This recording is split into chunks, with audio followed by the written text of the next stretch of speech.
three of us in here tonight? Okay, we'll do that.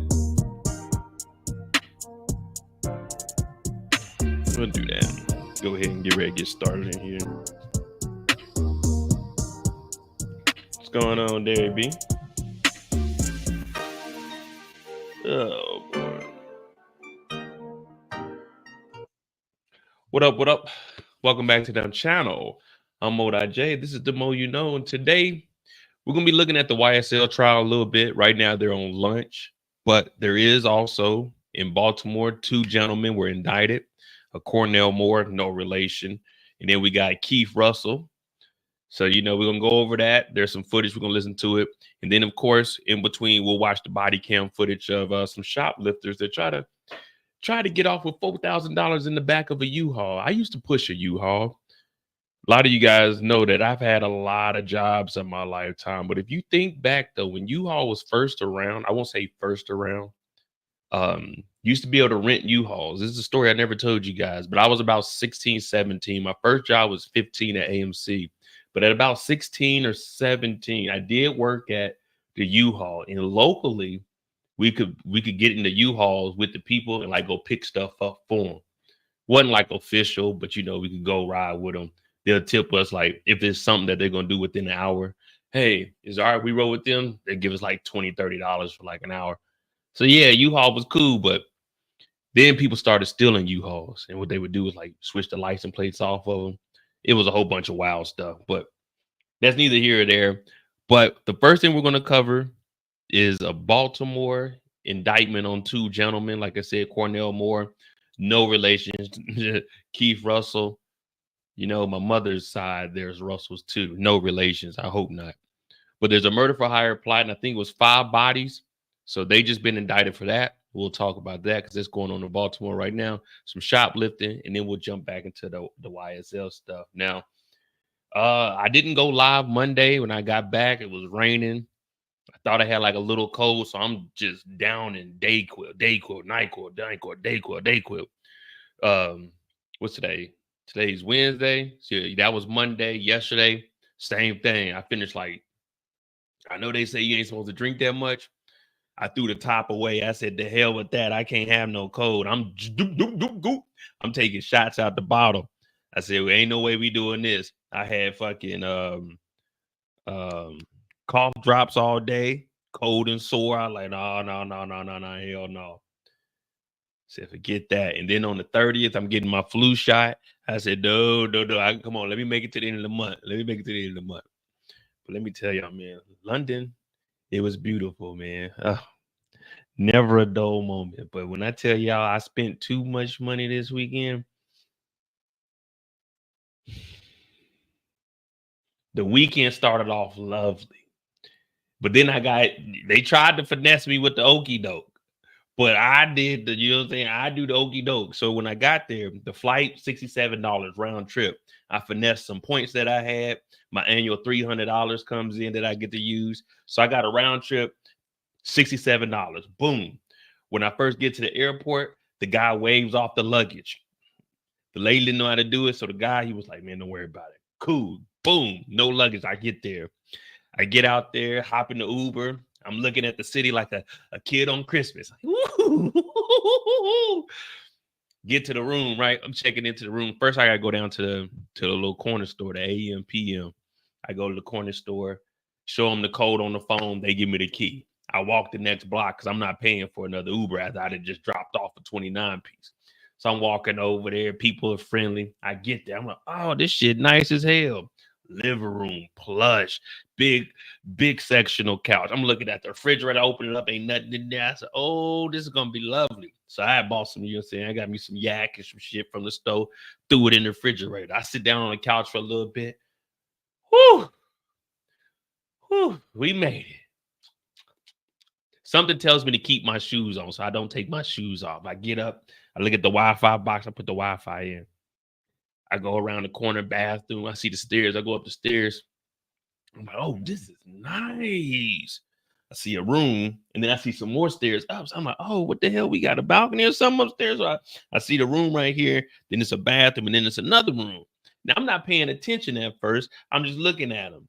And I'm like, oh damn, this is nice. So I'm like, fuck it. Let me put my suitcase here. Let me go see what's upstairs. I'm thinking this is gonna be on the roof. I go up the stairs, la-di-dee, la-di-da. And I look.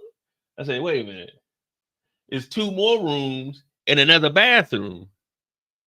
I said, I know I ain't booked no 4-bedroom now.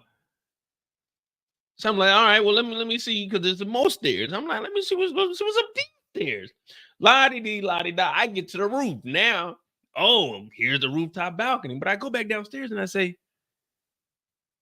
why are these other rooms on this floor up here? I ain't paid for no 4-bedroom now. Well, maybe it's one room in like an office or something. So I try to open the doors are locked. I go back downstairs and I'm looking at my phone like, why are all the doors locked? They're talking about you staying in room number 1. I said, I'm staying where? Room number 1, your code is 1900. I'm like, my code is 1900. I'm looking around. Where am I gonna put this 1900 in? There ain't no digital nothing. So I go downstairs and I'm looking. There's a little camera by the front door. So I'm pressing this. I'm trying to like, where do I put the code in to get into my room? I go back upstairs and it's this door it's not a door. It's like a sectional wall. But on the back of it is 2 little lock boxes. You got to put the code in. I said, oh, so this is room 1. So I put the code in, open up my door. I'm like, what the hell is this? I open up the door. It's a little full bed in there with a TV on the wall, but there ain't no space and like a little closet on the wall. I'm like, man, what the hell is this? I emailed the people. I said, hey, man, what the fuck is this? I spent this money. What is this? They said, oh, it's a shared living space. I said, well, on booking.com, it don't say shared living space, and this motherfucker look like it's one nigga space. Oh, no, it's just shared spaces, 2 floors, 4. I said, whoa. I'm gonna need that money back. I said, I'm gonna need that money back. He said, well, it's no refund. I said, don't worry about it. I contact my bank. I said, hey, these niggas that tried to finesse me. They said, what's wrong, Mr. Moore? I said, these niggas tried to, did y'all not hear me? I said, these niggas tried to finesse me. They said, what happened? I said, listen, I'm going to send y'all the link to the room that I booked. This motherfucker don't say share living quarters. Mo don't share bathrooms with nan nigga. Mo don't share bathrooms with nan nobody. I said, hey, I'm going to need that money back. They said, oh, no problem. So they sent me the money back. Me being me, it's already about 9, 10 o'clock at night. I check online. I'm looking at the other spot downtown. I'm like, man, okay, let me see how much this room gonna cost. Well, for Thursday night, because it was like 10 o'clock, it was like $380. I said, oh, I ain't paying $380 when I paid $360 for this. So what I did was I told the bank, give me a second. Let me see if I can situate this with the guy. So what I did was stay Thursday night in that little bed. I locked the door. Well, I went and got me some drink, but then I came back and locked the door. I stayed there. While I was in the room, I booked for the other spot. So I did get hit with like 670. And then Friday morning, I went and did my little tour, came back, unlocked my door, got my shit, went back to the other hotel, man. So I went back to the other hotel. I had to switch hotels. So I did get got, but I didn't get got because I got that 380 back. So, but that was how my Friday went. But other than that, smooth sellers. I did wind up spending more than I expected. My budget was 1,000, but we exceeded the 1,000 and we probably hit about the 1,900 mark. And that was just on like, no lie, like food and drink. Well, I bought an outfit out there. I bought some shit at the game. I ended up buying like 3 bottles on Saturday. Yeah, I was wilding out. But all right, let's go ahead and jump into this, man. That's how London went, man. It was lovely though. I already started putting together the London tour one, and then I got to put together the football game one. So those will be out probably Sunday for sure. At least one of them on Sunday. But I'm back, y'all. I'm back. Did I hear about that TikTok content creator who was paying $13K in rent for a mansion and was infested with rat? I heard something about that, but shit, I ain't paying no more than. I was paying $3,200 in California. Yeah, I ain't paying no more than $3,500 for rent, and that's if I even rent. Like I pay $1,540 here, so roughly about $1,800 a month, $2,000 a month. But shit, fuck all that. All right, so let me see.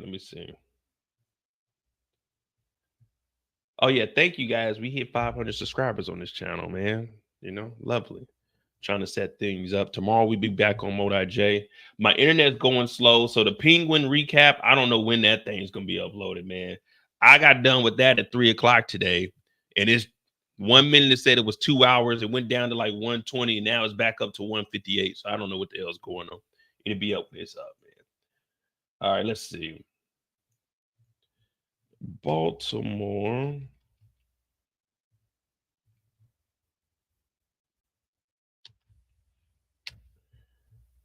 Okay.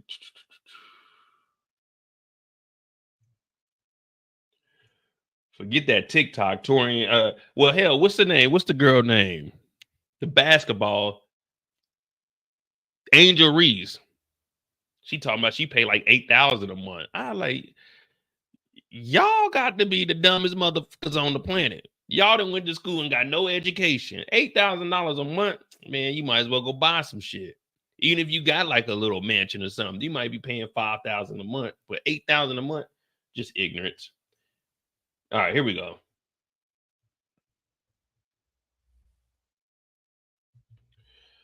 $15.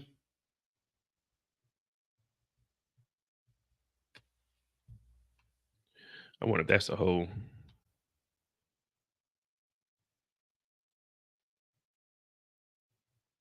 What is this? WMAR Baltimore. 2 indicted in alleged murder for hire enterprise in Baltimore. Baltimore. 2 men were indicted for their alleged roles in the murder for hire enterprise. The Baltimore City State's Attorney Office announced Tuesday, and they are accused of dozens of counts of serious crimes dating back to October 2020. Okay, so that was peak pandemic time. In a press conference Tuesday afternoon, Ivan Bates, the city's state attorney, called the investigation one of his office's most significant efforts in his continued fight to bring justice back to Baltimore. Allegations are detailed within recently filed indictments for 2 men in their late 30s, Keith Russell and Cornell Moore, no relation, included for first-degree murder in incidents in 2020, 2021, and 2022. So I guess after the PPP loans were over with, they said we're done. Charges also include attempted N-word, gun charges, and participating in criminal gang activity. Correct. Between the 2 men, 78 counts were filed. With 2 individuals already indicted on 6 murders, multiple non-fatal shootings, and ties to a number of series, I'm about to say serial killers, a number of series of carjackings. This case represents the devastating impact of small number of violent perpetrators can have on our communities, Bates told reporters Tuesday. 6 murders took place in Baltimore City and 1 in Baltimore County, according to indictments. Now, I do have the footage. We'll let them do most of the talking. There's no reason for us to read all of this if we know that they're about to give us the lowdown dirty shame. Let me see.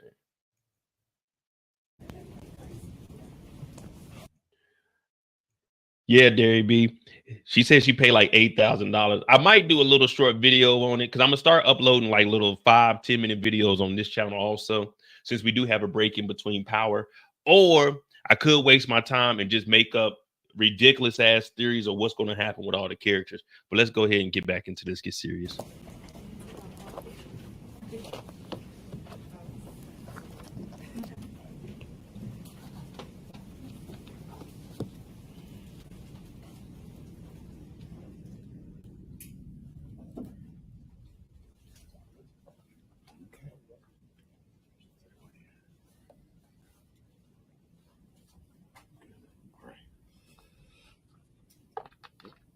Good afternoon. Today I'm joined by Special Agent in charge of Baltimore Field Division ASAC, Joe Purcell, standing in for ATF Special Agent Tony Crosby.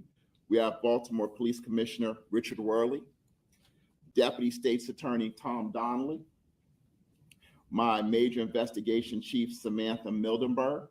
I'd also like to acknowledge my Chief of the Drug and Gun Division, Jennifer Brady, who's not able to be here today. We're here today to announce the indictments of 2 men, Mr. Cornell Moore and Keith Russell, for their alleged participation in the murder for hire enterprise. Cornell Moore was indicted on 41 counts, and Keith Russell was indicted on 37 counts by a Baltimore City grand jury. These counts include participation in a criminal gang, first-degree murder, use of a firearm to commission a crime of violence, felony possession of a firearm, attempted first-degree murder, conspiracy, and related offenses. An indictment is not a finding of guilt. An individual charged by indictment is presumed innocent unless and until proven guilty at trial. The ongoing multi-year investigation into the violent criminal enterprise has been one of my office's most significant efforts in our continued fight to bring justice to Baltimore. It makes you wonder, at what point do you just say, hey, we're done with it? Because, all right, they said it's going to 2020, 2021, 2022. I guess 2022, they were like, all right, we're good on that. Because, I mean, that is a 2-year break. But, like, after the first one, did you say, okay, well, we can go into 2021. We'll be all right with committing more murders. What about 2022? And then it's like, 3-year run was all right. You know what I'm saying? That was a cool little run. Like, what makes you just stop? Or did they just took a hiatus? You know what I mean? Or did they make enough money off of this?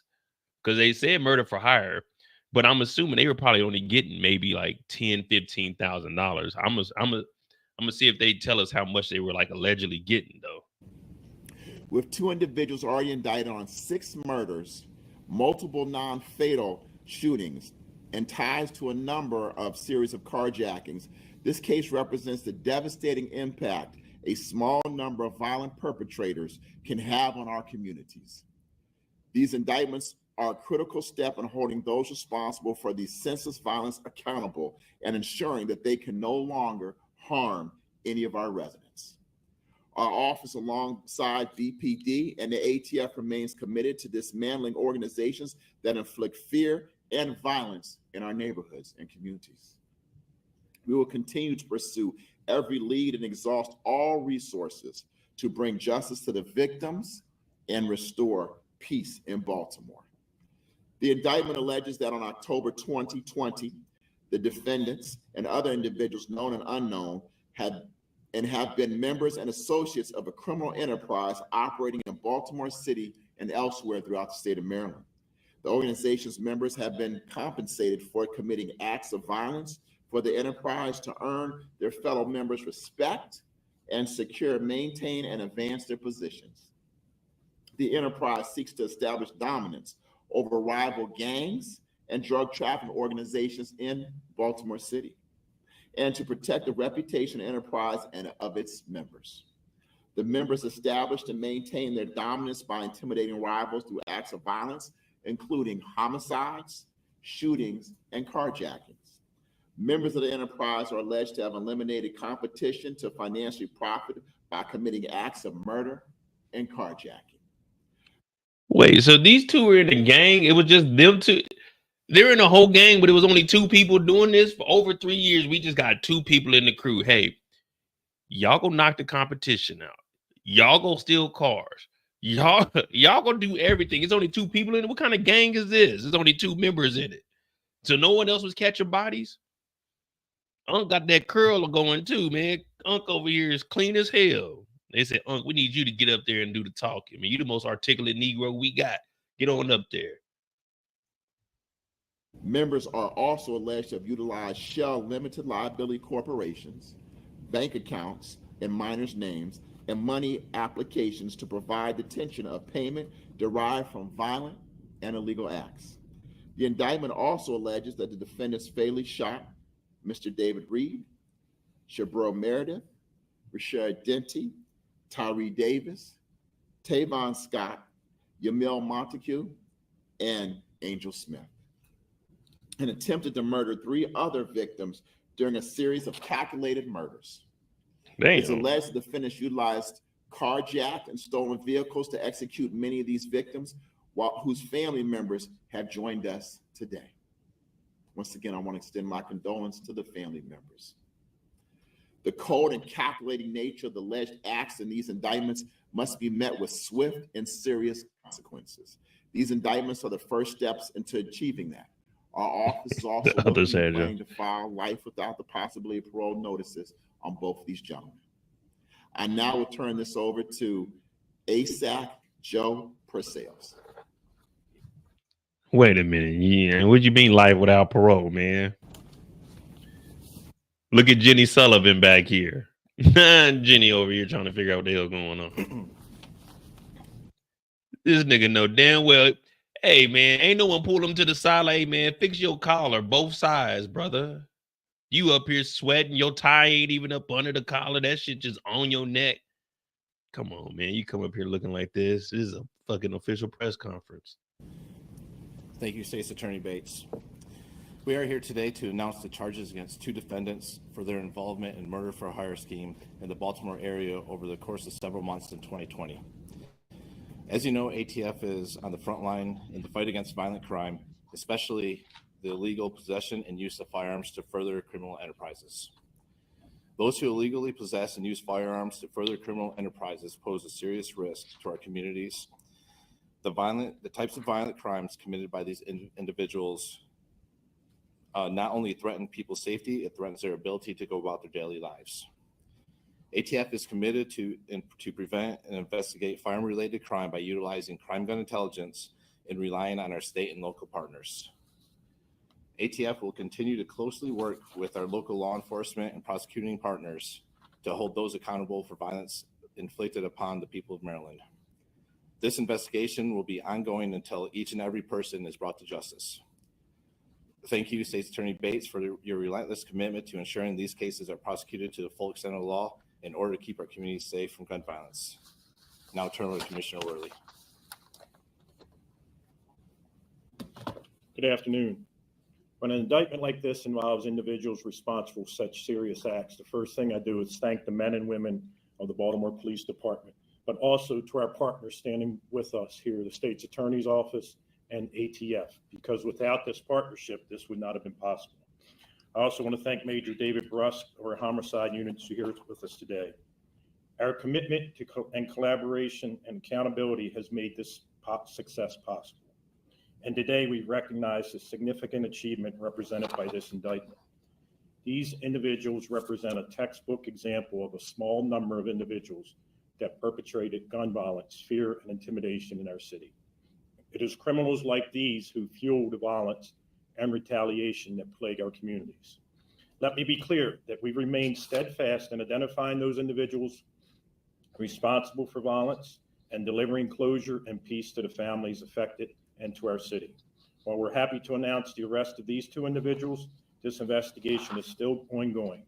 We continue to ask the public if you have any information related to these suspects or previous acts of violence to call us. Hey, be honest. If you guys had any knowledge of these guys, none of us are street people, would you contact the authorities, or would it have to be, hey, man, I need an award, you know what I'm saying, a reward for this? Or would this be something you like, you know what, I need to protect the community. Let me go ahead and put this call in. I know where Cornell Moore is. Because is it really, I mean, like, okay, yeah, we know we talk about snitching on TV shows, but this is real freaking life. You know what I mean? You live next door to Cornell. 410-396-2100, or call anonymously to Metro Crime Stoppers 1-866-7-LOCKUP. By working together with our law enforcement partners, we're sending a strong message.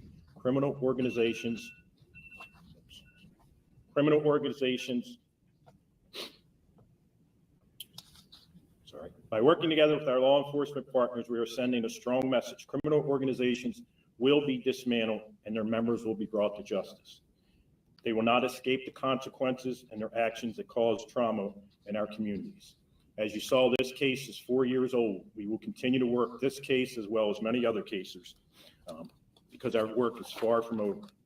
To anyone who chose to engage in this type of criminal behavior, just know that we will leverage every available resource and bring the full weight of our department along with our federal, state, and local partners to bear against you. I'm proud of the efforts that everyone has made involved in this fight. Together, we will continue to make Baltimore a safer place to live, work, and play. Thank you. The thing about these press conferences, they're not making them entertaining. Like, these got to be exciting. You got to tell us you're going to crack down on this. You got an idea where they're located. You got to give us some kind of energy. Right now, we just know there's 2 goons on the loose that have been catching bodies for the last 3 years.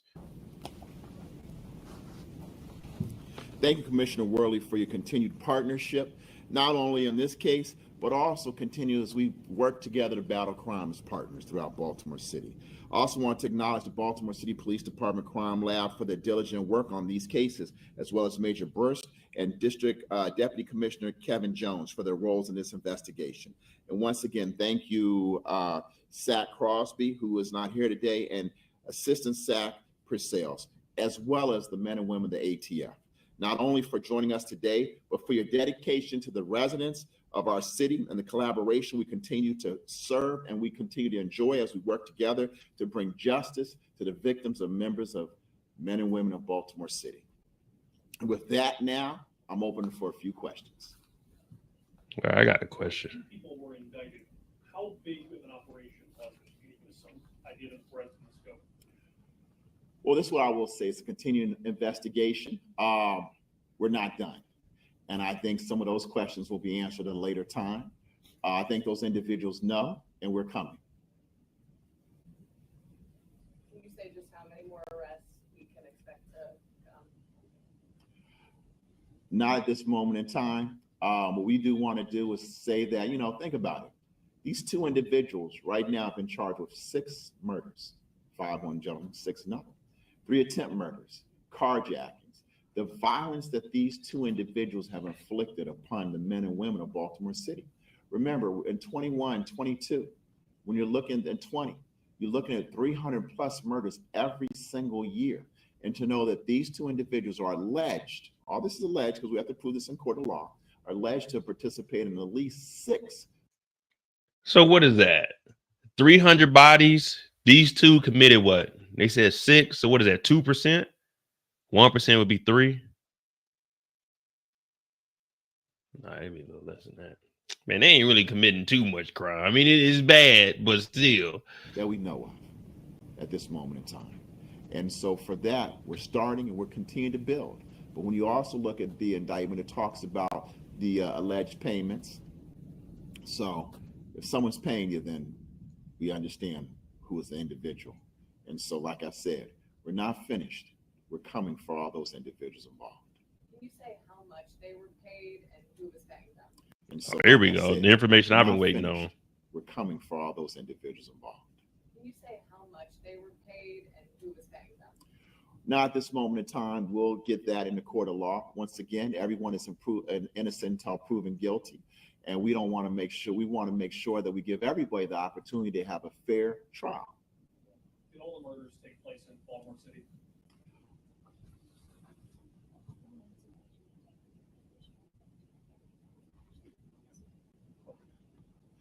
In our indictment, we've charged all of them happened in Baltimore City. However, in the indictment, there's an overt act of a murder that happened allegedly in Baltimore County, and I believe those individuals have been charged in Baltimore County. Actually, I do know they've been charged in Baltimore County with that murder, alleged murder.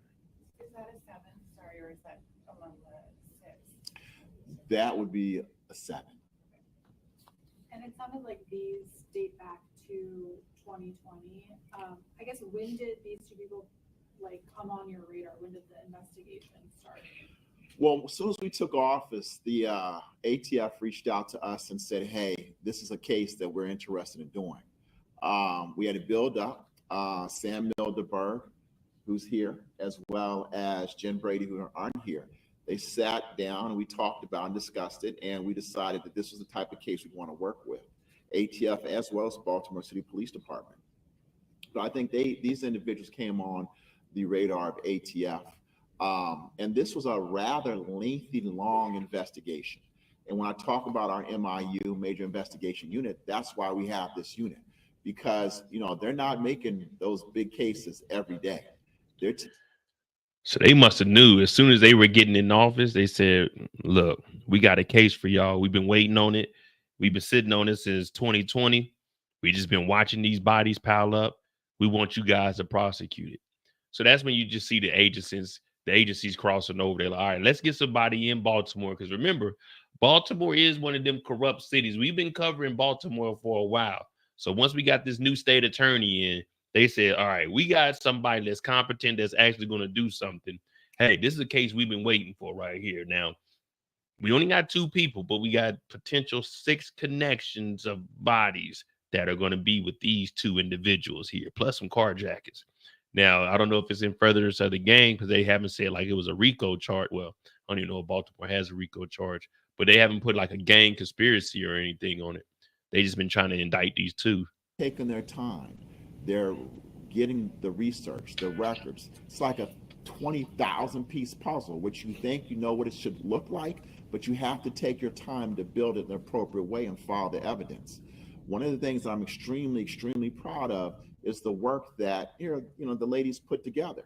I think this clearly shows the skill level of the prosecutors involved, as well as the police and ATF agents.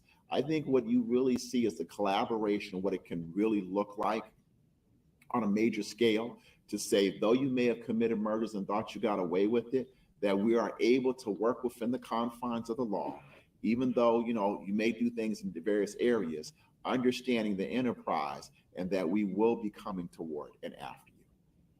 And just to be clear, do you suspect them of additional homicides? Let's just say the investigation is ongoing. That means, yeah, we do. About who the victims were and if these were all separate incidents or if any of them were connected. What I will say is that they all were separate incidents. There are some ways you could think potentially. However, a lot of that we have to unfortunately, unveil in the court. It's very important that we put the piece of the puzzle together, not here today, but we have to put that together for everybody to see in the court of law. But I will say this, once again, my condolences and our condolences to all the victims' families. And if you think about the level of pain that the victims and their families have felt, because, for all the 6, 7 victims, they have families, mothers, fathers, uncles, children. And the number of families that have been impacted by this one case and these allegedly by these 2 individuals. This case is caused a great deal of pain, but it's also allowing families to begin that process of trying to heal and begin to feel that there's potentially the opportunity for justice. So just so I have it straight, it's 6 murders in Baltimore City, 1 in the county. Do you know where in the county?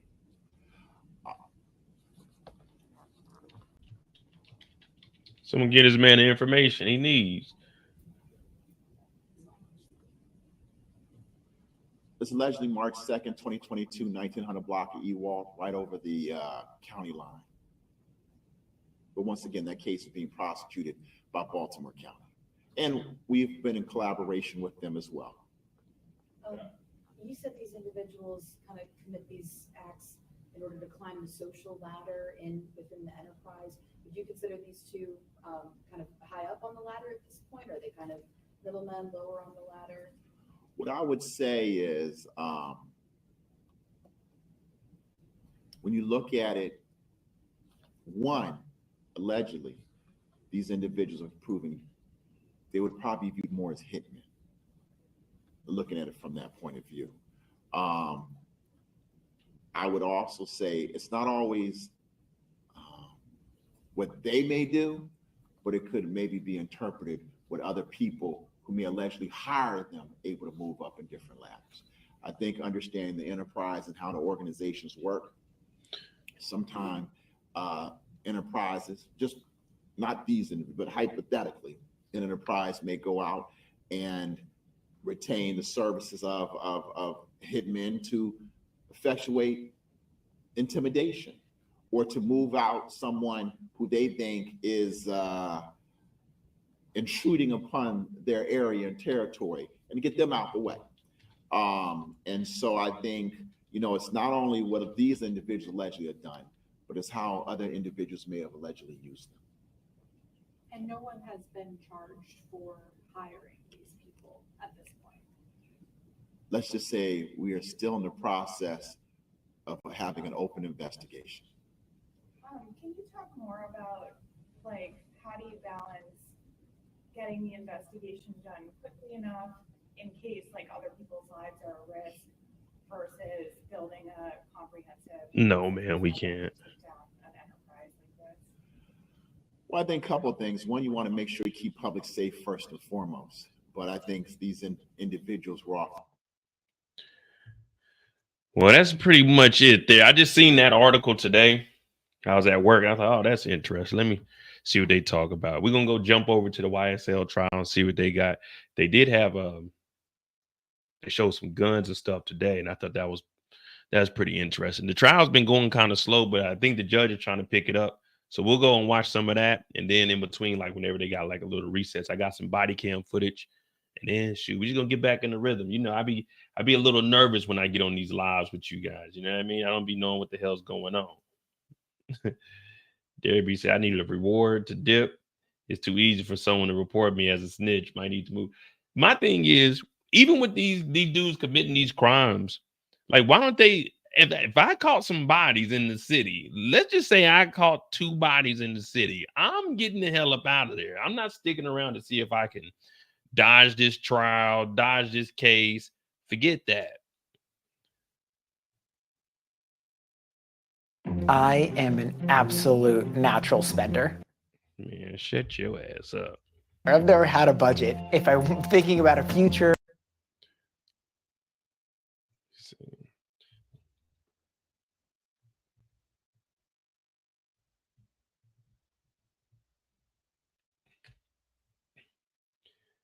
Yeah, I seen his mom was on there yesterday, but I told you, man, I wasn't feeling it, bro.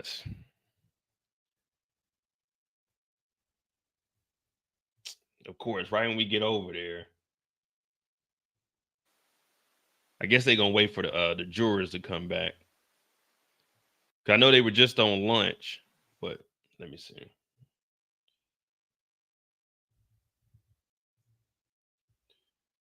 Well, we do got the body cam footage.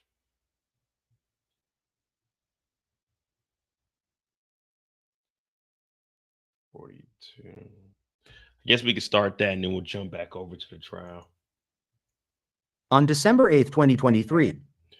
So this is it says shoplifters caught loading up U-Haul with $4K worth of stolen goods. It's only about 15 minutes, so we might better just watch this whole thing and then jump over into the trial. You know, I like some body cam footage. We haven't got active in a while, but we really about to push both channels. I got a new series that I'm gonna do called As Adults. And I'll fill you guys in on the details a little bit later, but it's a new series I want to do. On December 8th, 2023, officers responded to a call regarding a shoplifting in progress at Home Depot. All right, he's looking at you, Sarge. He sees you. He's looking over your way. All right, I'll move on in then.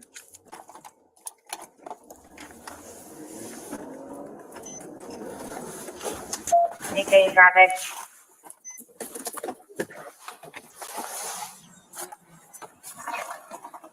Get out of the car. Dang, I ain't even do nothing. Sheriff's office, get out of the car. Get out of the car. Stay in front of the car, man. In front of the car. That's a nice U-Haul van. Stay right there. Keep your hands up. Keep your hands up. Put your hands on the van. Keep your hands on the van, okay? Thank you. You got her, I'll take him. All right. Keep your hands on the vehicle. Keep your hands behind your back. What I do? What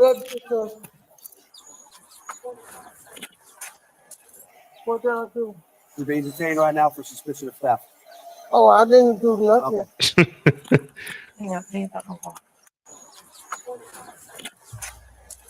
What did I do?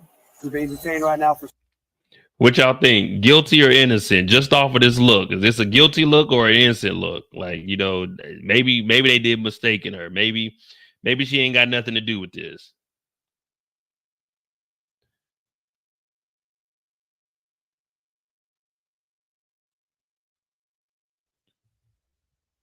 Suspicion of theft. Oh, I didn't do nothing. Okay. Hang on, hang on. Okay. All right, we got 2 in custody here. He was trying to call the 3rd guy, I'm sure. Okay. Over here. What's he talking about? You know, Lean up against us. Lean up against that. Freddie. Goddamn you engine want- hot. Let me check with Arch. Let me see what he's doing. Hey, Arch, what do you got? He's filling up more windows? Lean up against the car, please.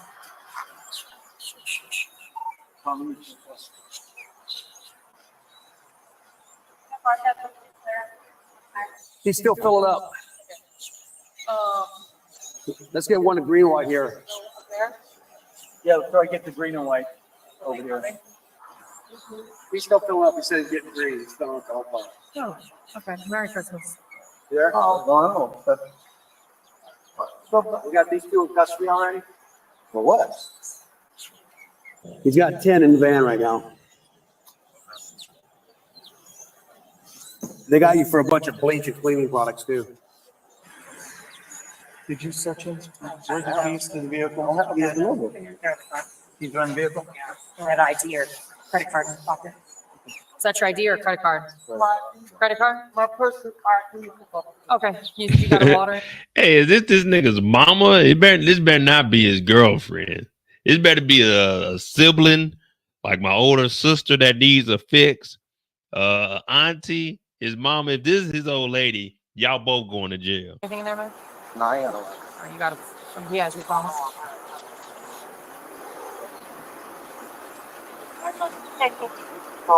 Can you lean against the car? I'll tell you what's going on if you just chill, man. Those handcuffs come off as quick as they go on, okay? So as soon as this is under control, See, we got 3 fingers I can put in here. turn around. What's good? Now, you see how I put right there? That's all I'm saying. It hurts.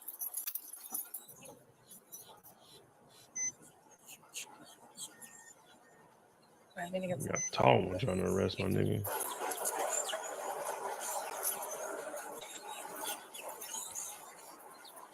Damn, we'll just finish this and then go to the thug and shit. Like we here now. Yeah, I got a loss prevention officer watching now. What's your first name? I want to see how What much is it? merchandise that they have. K.E. What's your last name? I got a helicopter overhead that's going to watch him. What door is he going to walk out of? By returns, that's what side is it? The west side or east side? Okay. So Eagle, he's making his way up to the front of the store. He's going to walk out of the west entrance, Which is closest to the garden center, not the garden center itself. The one that's got the Home Depot riding on top of it.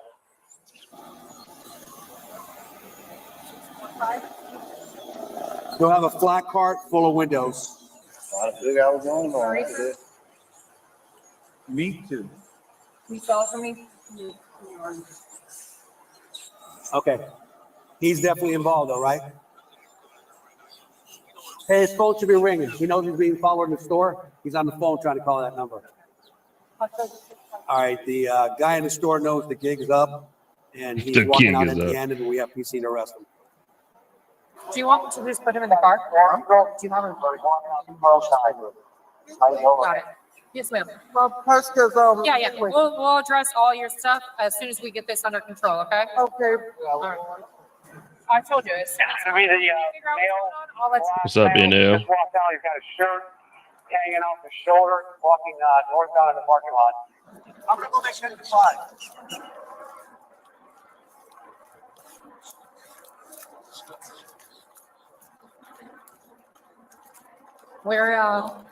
Where is he? Oh, yeah.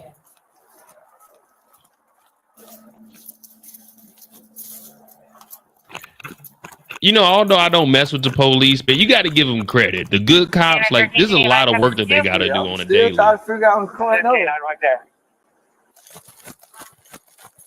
Get on the ground. Get on the ground. Keep your hands up. Keep your hands up.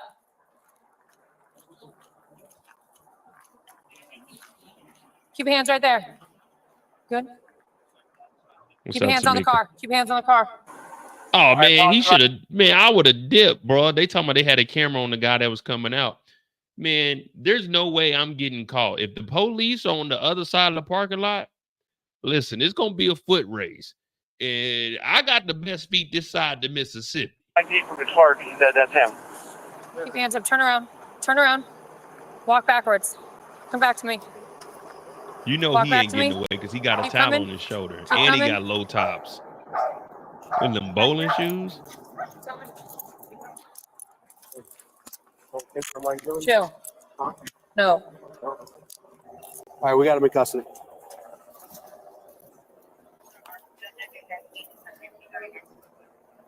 What would you like to say? Okay, I was doing this. Yep. Okay, I was Here. Depot, and I was helping him. I got caught before, so I was making a big load of weight. So everybody can, you know what I'm saying? Oh, So, you knew we were coming. yes, ma'am. Yes, ma'am. Oh, okay. So Okay. they wanted, when they arrested me, we just worked with them. They didn't want us to little foot. Can we put him? They didn't want us to little foot. Yeah, yeah. They want- Can we just go over there? Go back over there. Oh, why didn't you call us? Because I have a certain person that I contact that's with home. Yeah, your friend. No.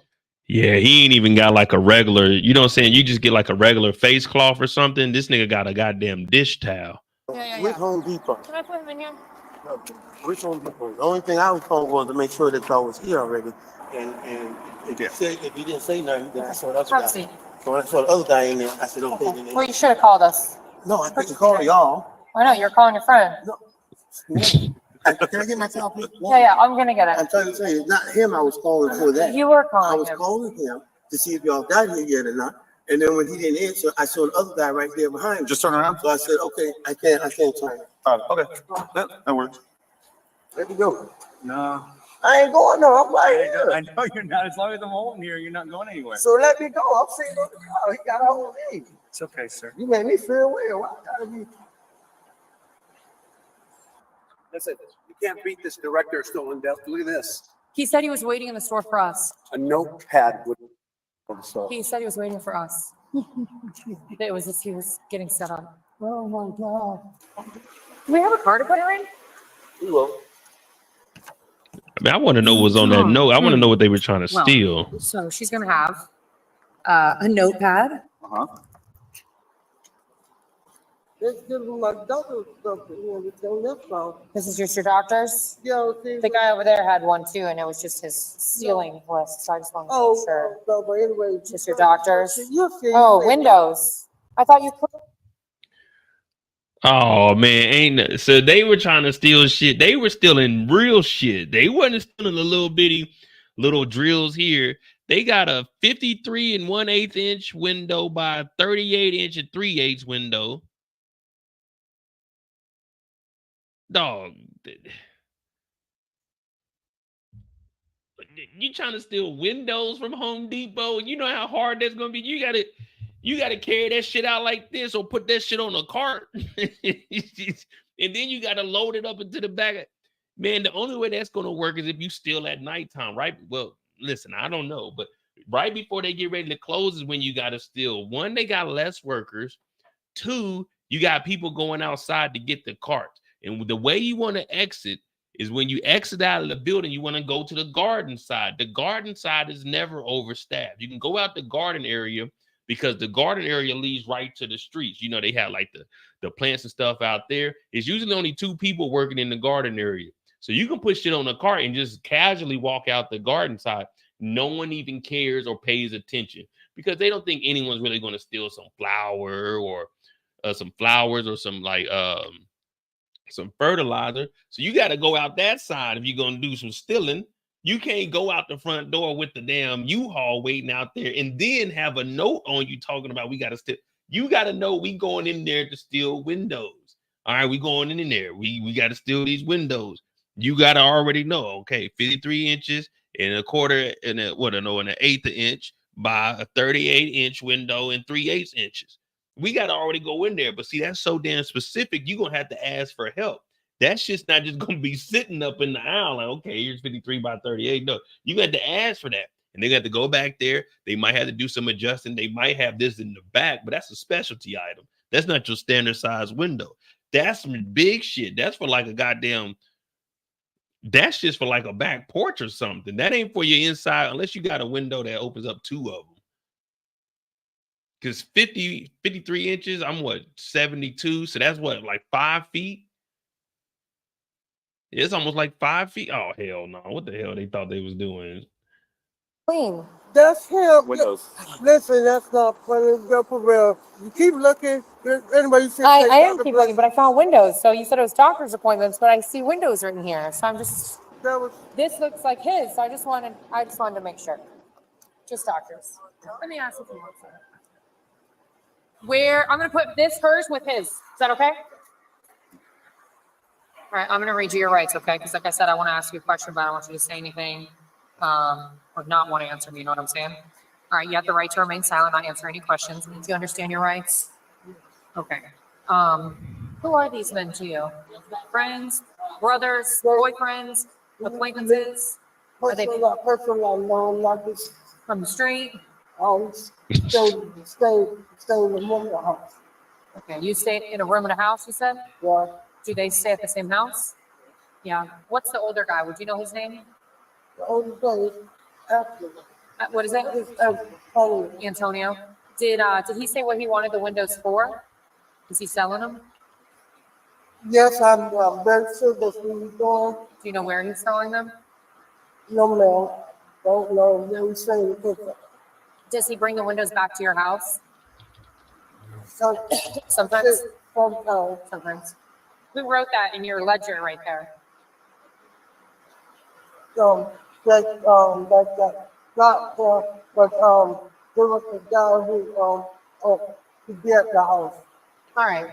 Do me a favor. Just come stand right here for me. I was gonna say, hey, you need to write that down because I don't understand what the fuck you saying. But then I'm thinking, I don't know if I want her to write it down, like giving her a pen or anything. I just don't trust her. Okay, lean up against this car. All right, just relax, okay? All right, Kino. I know you were asking what's going on. Okay, I'm gonna read you your rights, okay? Because I don't want to ask you something or you ask me something and you not know your rights, okay? I'm trying to figure out why am I I know. I ain't still nothing. All right. You have the right to remain silent, not answer any questions. Do you understand your rights? Yes? Okay. So what's going on is we received a call that there was someone in Home Depot stealing today. Okay. In Home Depot? That's how we got the call. No, did I say who? I didn't say who? Okay. So with that information, we obviously came here. They said that they were in a U-Haul, i.e. this U-Haul right here that we were looking at, right? And they said that there was a young male helping the other male load up windows. Yeah, it's in Florida. Into the back of the U-Haul. First of all, They were getting ready for the hurricane, I assume. But this is in 2023, last year, December. these are just roommates to you, just from what I'm gathering. Is that correct or not correct? I don't even know. That's all. I don't even know. You don't know if they're roommates? No, I don't know. I don't stay with them. Okay, so do they stay with someone you're related to, perhaps? Is that possible? Yeah, probably, yeah. Okay. Do you know what's the guy's name over there? Do you know it? Older guy? You don't know it? Did he tell you to come to this Home Depot? Yeah. He told you to come to this Home Depot? Did he tell you for what? No, he was just like, can you take me? I was like, my uncle got a U-Haul. My uncle was like, you'll take him? Yeah, I'll take him, no problem. Took it. But I ain't know what the hell was going on. Like, you talking about, I ain't stealing. You ain't see me steal. I'm in the car. But here's the issue. You are in this U-Haul with these people that are actively committing crimes, okay? So you're helping load stolen goods into the back of the U-Haul. I'm supposed to know they stolen. So that's why I help. all Okay, right, cool. so, just slide him in. so collect you. I don't, he going in shopping, not me. I don't have his receipt, none of that. That's him. I don't know nothing. That's between him and whatever they got going on. So he just asked we me to come help. up and you're on the phone with Mr. Antonio. I wasn't on the phone with him. He was calling you? No, he wasn't. Sure about that? Yeah. He was. You see what my name said on my phone was said, C-E-D. I ain't calling nobody. His name ain't said. I call said. I ain't calling nobody else. Why'd you call said? Because that's my uncle. Okay. Call my lawyer, because the way it's looking, y'all came deep. That's how I got picked up the first time. Y'all. Hey, they trying to get my dog said. He already know what it is. Call my lawyer. You see my phone said. My phone says said. That is let me see. ED. That's how y'all came deep. That's how you got me last time. It was 15 police officers. So since you a police officer and you was part of the harassing team that got me last time. All I know is they say, old girl had a U-Haul. Could I drive them up there? And I ain't steal nothing because I ain't got no receipt. I was just in the U-Haul. They trying to get said. I know exactly what said did. They said, since you're the only one with a valid driver's license, can you drive the U-Haul? Said, okay, I'll drive the U-Haul. When they get here, said is just an innocent young man that got caught up in some nonsense. He don't even know who these people are. All he know is I drove a U-Haul. I didn't do no shopping. I don't know what's going on. Now, I ain't snitching on nobody because all I know is I drove a U-Haul. I admit I drove the U-Haul, but I don't know nothing about nothing. All I know is I drove the U-Haul. Did y'all look at my phone? My name is Said. C-E-D. That means I didn't do anything. All you did was see me driving the U-Haul. C-E-D. I don't know them. Call my uncle. Tell him to get my lawyer on the line because y'all trying to jam me up like y'all did last time. Candy. Like, what the hell? I ain't even do nothing. I'm just chilling this time, but You I'm think just trying to figure out. Like, Okay, well, you said you want your lawyer, so I'm not going to ask you anything further, okay? Just because that was your statement. Okay, you just said call my lawyer. So I'm not going to ask you anything else about today. Fair, okay? However, today you are going to jail, okay, Well, wait a minute. for this incident. All right. Yes, ma'am. And Antonio, right? Antoine. I'm so sorry. I thought they said Antonio. That is my They probably apology. did. Thank you for not putting that on me. Antoine, Antonio, Anthony. Hey, I get it too. I want to ask you questions, okay?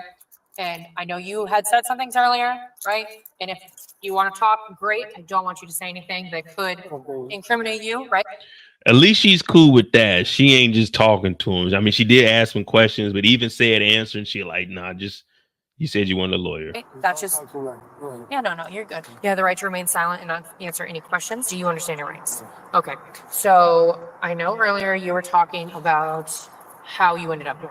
Right. Okay, do you want to tell me that? I know you mentioned over there, you told him. Do you want to tell me that? Yeah, but I think you didn't understand what I was saying. I was talking so fast. And Right. I wasn't ready. You're nervous. Yeah, I get it. But I'm trying to do the right thing now. Okay.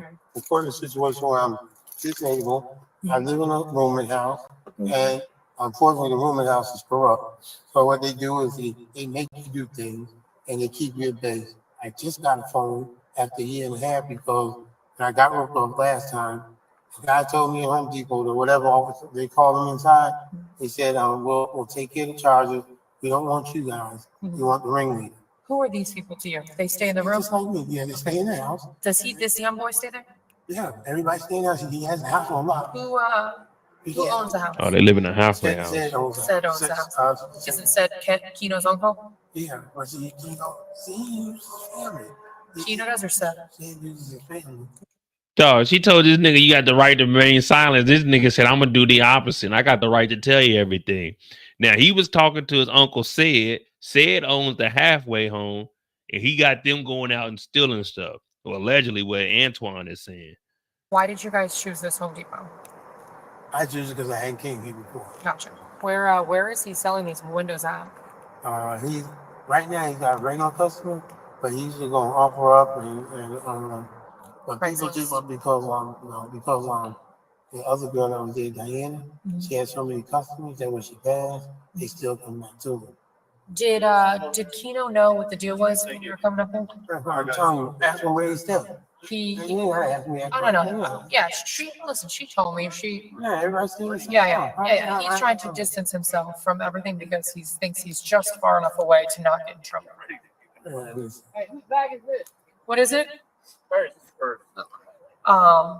Yeah, sure. They can say they didn't know it, but everybody knows everything.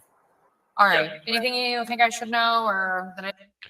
The suspects were each charged with grand theft. The stolen merchandise totaled $4,013.98. Didn't ask you. Yeah, I just got to get there and get out. That's all. Yep. This is Palm Beach County, baby. It won't be a problem. Thank you. Oh man. So I had the names mixed up. I was talking about Said, but the young dude's name is Keno. We got the junkie and then the other junkie. And Antoine was like, Keno, the uncle, he makes them go steal stuff. So they live in the halfway house. They go steal stuff and he sells it on OfferUp and Craigslist and things of that nature. Now, the lady was doing good detective work. She was trying to figure out where they're selling it so she could start looking for those items. Maybe look up the name and see, okay, Keno, he's selling this. Do a fake bust. Boom, we catch him in the act, and then we tie it all back to him. But maybe Antoine was lying, but it does seem like Antoine was giving up all the real names. Keno said owns a halfway house. The lady, she was the best. She held it down, said, I ain't know nothing. Those are doctor's appointments. Young said he told on his uncle. He's like, no, I was talking to my uncle. Turned out your uncle's the one that sent y'all there. Antoine said the only reason they went to this Home Depot is because he never stole from this Home Depot before, but he has stolen from multiple Home Depots and they sell it all on offer up. So that's the whole case right there. They got grand theft, but they're bums. So they're going to have to go do the time. They're not getting out. They're not getting any probation or anything. If they were in a halfway house, that means they just got out of prison anyway. So yeah, they're probably going to go back to jail. Probably do grand theft.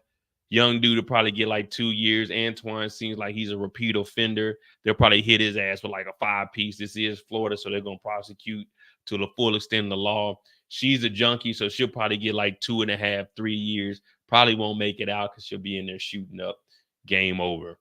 But that's what that seemed like. We'll go ahead and jump into the Young Thug trial and see what the hell they got going on, because this thing is all over the place. One day they're going to finish this trial. We're going to look back and say, man, what did them niggas really do? What did they really do? All right, let's go see. Where is it at? Where is it at?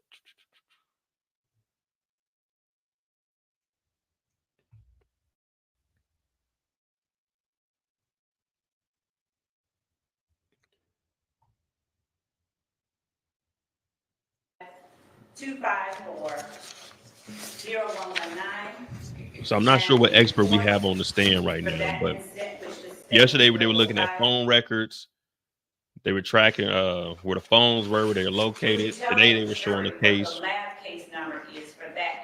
where there was some pistolas on the scene. APD-2015-02723.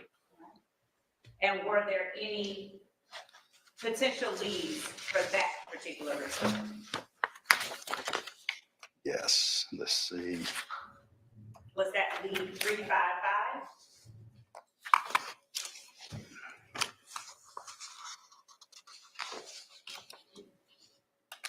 Yes, it was 355 and 356. There were 2 potential leads on that one.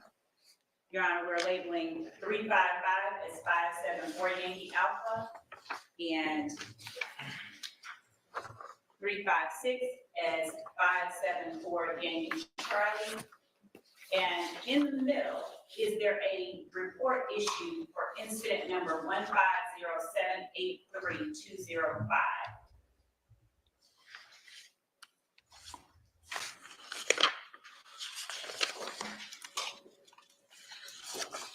Yes. 150783205. Correct. What is the APD lab case number for that report? APD-2015-01208. Your Honor, we're labeling that report 574 Yankee Bacon. Would you please tell the jury what pieces of evidence were collected and matched or potentially matched to which incident number? We received 645 ACP cartridge cases and 340 cartridge cases.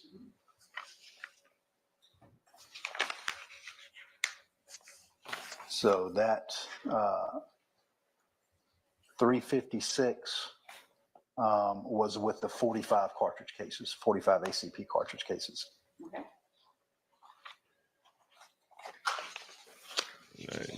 You ain't even tell me the title was all messed up. But trailer, not trial. Incident numbers where there was not a conniving hit or lead at the time that you did your correlation. Yes. For 15274-0150, which, Your Honor, we had previously labeled the report 585 Yankee Alpha. That should be 575 Yankee. What was the APD case number or lab case number for incident 15274-0150? Lab case number was APD-2015-02795. And who were the suspects listed on that report? Diamante Kendricks and Martinez Arnold. And what was the evidence that was put into indictment for that report? We received a Smith & Wesson 40 pistol, serial number VJJ9110, and a Romarm 7.62 by 39 millimeter rifle, serial number AO-1820-82RO. And what was the date of the report that was generated regarding this evidence? The report date was 12/4/2015. And since 12/4/2015, have you received no additional information about this particular firearm? Not at this time. I have not received any potential leads or anything. And again, does that include ATF or just Atlanta Police Department? You've not gotten any? I haven't gotten anything from anyone. And with respect to report 15118, 1554, which we will label 576 Yankee, State's Exhibit 576 Yankee.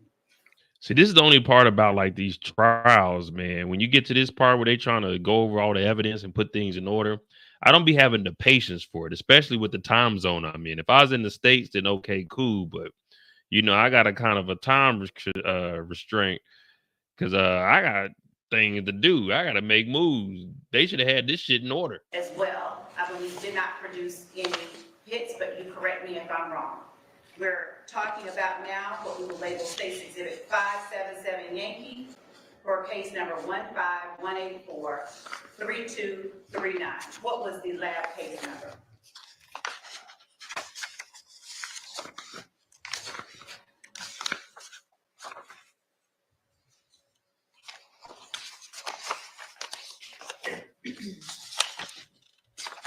I'm not showing that in my stack. I'll approach and show you the. That was APD-2015-02043. And what was the report date? 11/4/2015.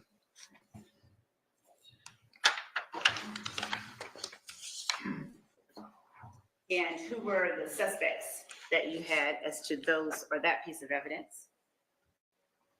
Marcuvus Gray and Trontavius Stevens. And what was the evidence? A Taurus 9mm pistol, serial number TAW58741. And State's Exhibit 578 Yankee, would you tell the jury with respect to incident 15006-0301 what the lab case number was for 578 I have Yankee? that one. It was APD-2015-01039. Who were the suspects? Alexis Greer and Diamante Kendricks. And what was the evidence? A Smith & Wesson 40 pistol, serial number DWE8593. And finally, as to what we are labeling State's Exhibit 579 Yankee for incident 150680293, what was the APD lab case number? APD-2015-01772. Okay. Were there any hits for that particular piece of evidence? There were not. And what was the evidence? It was a Sky Industries 9mm pistol, serial number 029828. All right. As you described earlier, how multiple pieces of evidence could connect with multiple crime scenes, did I ask you before you came in here to diagram out what it was that you were telling to the jury Yes, you did.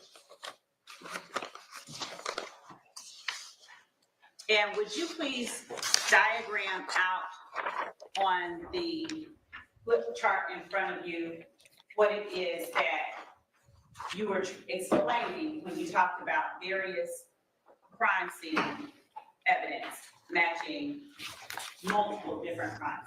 Yes. Yeah, see, y'all were talking about Mo. You should be a lawyer, man. I could be sitting. I'd be falling asleep. You can have it. Here. Dozing off, And forgetting you what we talking explain about. As you draw, what it is that you're drawing. I'm gonna go by the complaint numbers. Just describe the calibers. That's fine. And Your Honor, after this will be all that I have. Okay. And if you could do it like you in school and make sure you don't put your back to the people you talk to. Okay. If it's easier for you to move that to some other place, you can do that too. All right, so we're gonna start off with just one complaint number. Voice up, okay.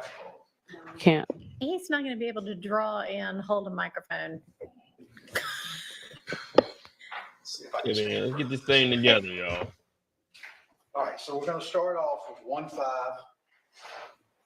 That is just 254 0119, which was a 45 Ruger pistol.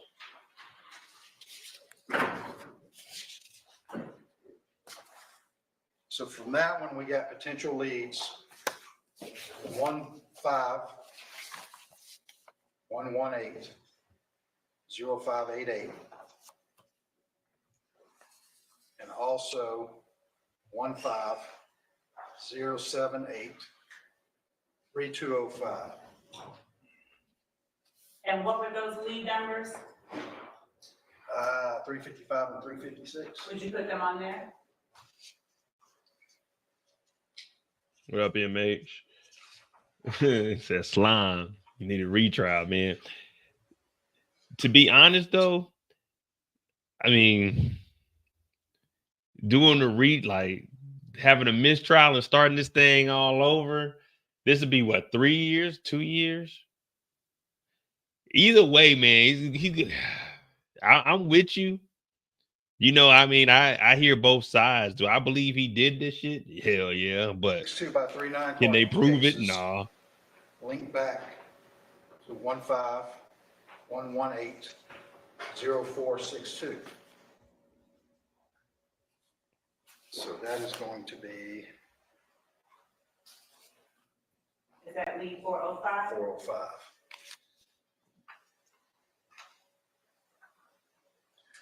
One 0462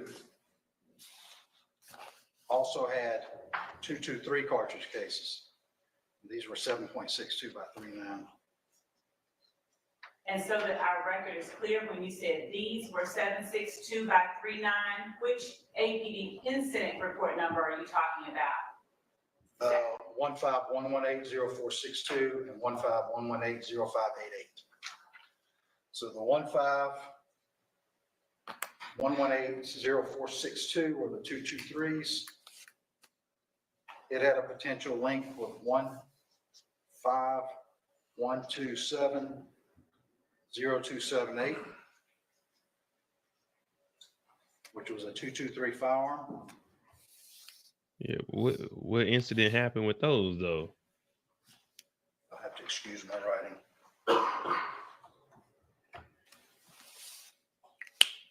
And there were two previous leads to those 223s that were not in this stack. Okay. So they were the ones that we had discussed. So those case numbers were 15027 2672 and 14273 1889.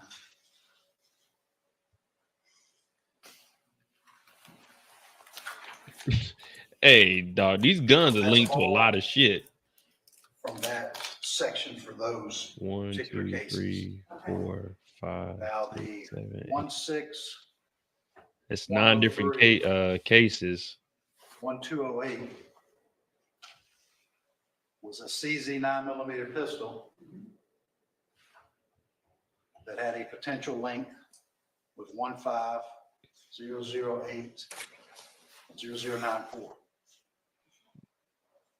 And what number was that? Was that D 444? 444. The 4-4. Then the last section, you have 151180288. There were 40 cartridge cases. A potential match with 150192400. But 15118. Dog, these niggas didn't get rid of guns. 0288 also had .45 ACP cartridge cases that had a potential lead with 150922269. So all these guns were found, and this is all the cases that they're linked to.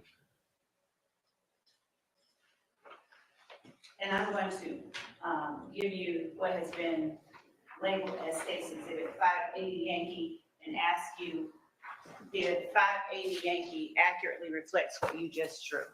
It does. And Your Honor, as a demonstrative, I'm tendering 580 Yankee. All right, 1, 2, that's admitted. 3, 4, No objection as a demonstrative. 8, 9, 10, 11, 12, 13, 14. So with the 1, 2, 3, 4, 5 guns, well, 6 guns, it was connected to 13 different incidents. Of the imagery that you look at. 1, 2, 3, 4, 5, 6, 7, 8, 10, 11.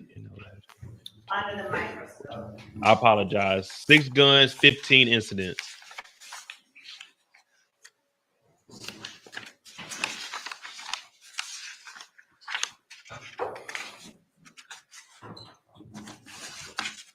They just continued to use guns. They never got rid of anything. I have a couple of final questions for you. Do you have any way of knowing once a knife and hit comes in, who it was that possessed a particular firearm at any particular time? I have no idea. And is that your role to try and figure that out? No.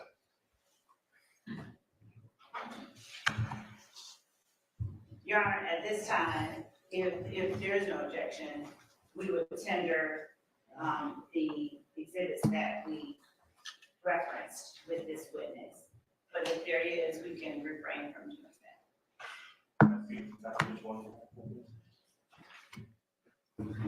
Is your mic on, Ms. Love? I took it off with the intent to give it to the witness. I apologize. That's all right. May I speak with Mr. Adams? Sure.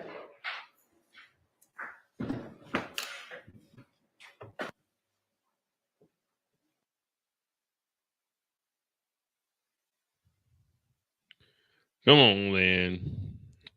You need to figure this out. Now, the thing is, I want to see, like, with the cases that they listed, I'm pretty sure there's going to be people on the internet that are going to go find them cases and look up what actually happened in those incidents. But they had to bring them up for a reason because, well, I mean, of course, they're showing that these guns are being used multiple times. So the jury be like, okay, these guys are really out here committing crimes. But it's not in furtherance of the gang unless these cases are like a robbery or something, intimidation. But it seems like it's probably just like some random ass crimes that they were doing, but nothing that had to do with YSL.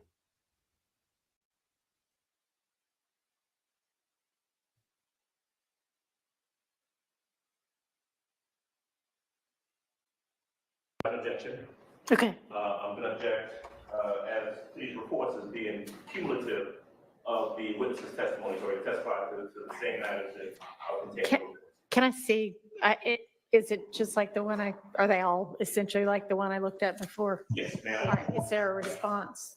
Yes, Your Honor. A couple of things. You're getting the marked up ones that I'm letting Mr. Adams hold, but we're going to give and tender clean copies of those. And as it relates to the reports, in as much as they are reflective of the evidence that he was performing the correlations for, I don't believe that especially where there's a picture, I don't believe that that is cumulative. It is representative. It's an illustration of the evidence and what he was actually looking at on the screen. Okay. So it seems like maybe, I don't know, these reports. Like, I'm with y'all at this point. I really don't know where the hell I haven't. This is like day 147 or something like that. I haven't been watching this shit daily just for the simple fact it's just too much stuff. I want to know about the actual RICO. Now I understand you're trying to. They showed guns earlier, and I'm gonna probably put together some videos of it. They showed some guns earlier that they found for some gentlemen that they arrested. But what's this got to do with the RICO? We want to know about Young Thug, man. I wish they would have tried each individual separately. You know what I'm saying? So everything we will see is specifically detailed to Young Thug. Because let's be real. All these other goofy guys on this case, we don't give a damn about them. No one cares if Shannon Stillwell gets arrested. No one cares if Woody goes back to jail. Ultimately, we're all here to find out, is Young Thug going to go down for at least the 20 to 30 piece? Do I think they're going to find them guilty? Maybe not of because his is just conspiracy for a RICO. I don't know. I think he might get it, and they'll probably give him like 5 or 6 years with time served. But I believe they did commit these crimes, but I don't think that they're going to be able to prove it. So it doesn't matter what I think. But they're not even giving any evidence that I'm looking at like, oh, that's good anymore. At one point, I was looking at like, okay, they doing decent. You know, everybody was saying, oh, man, the state, they fucking up. I like, they doing all right. But now I just look at this shit like, man, to be honest, like, if they say Thug gets 20 years, guess what? Rent still due on the first, y'all. If they say Thug gets out, guess what? Rent still due on the first. I'm gonna be listening to Young Thug's music, whether he's in or whether he's out. You know what I'm saying? I was listening to Young Thug all this weekend. But, geez Louise, man. We've been at this shit a whole year almost. It was a half a year. It was 170 something. This is ridiculous. We're never gonna know, man. Unless someone gets up there and says, you know what, I did it. I was there. Young Thug paid me. I don't know. Generate after evaluating on their own as supercomputers or whatever. The firing pin outline and the breech face outline and all that, when the computer is taking the images, it has they have circles that go on there. Spitting out that information. So when it takes the picture, it's measuring the diameter of the primer, the diameter of the firing pin impression. So that's the measurement that the computer does. So it's automatically generated. I'm going to overrule the hearsay objection then.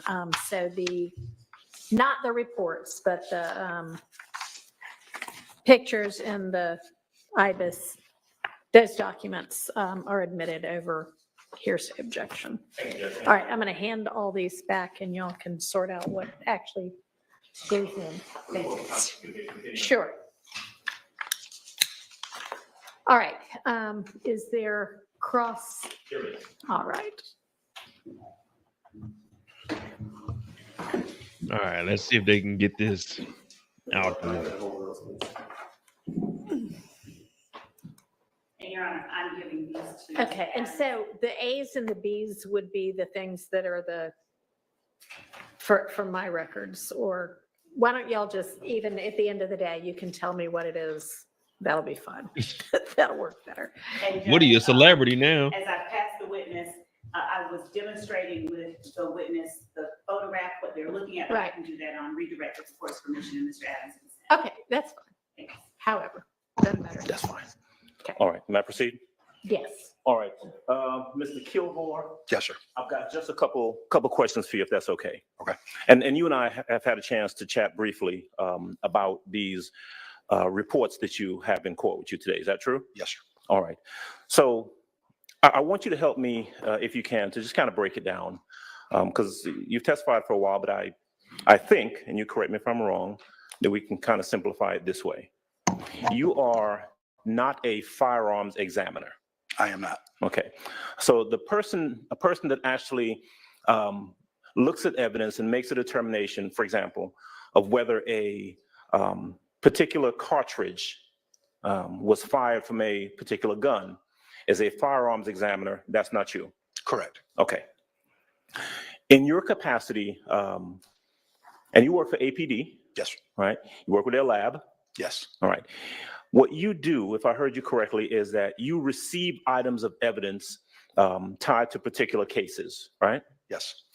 Those items of evidence come into you from whoever the case agent is, the case detective or police officer, right? Yes.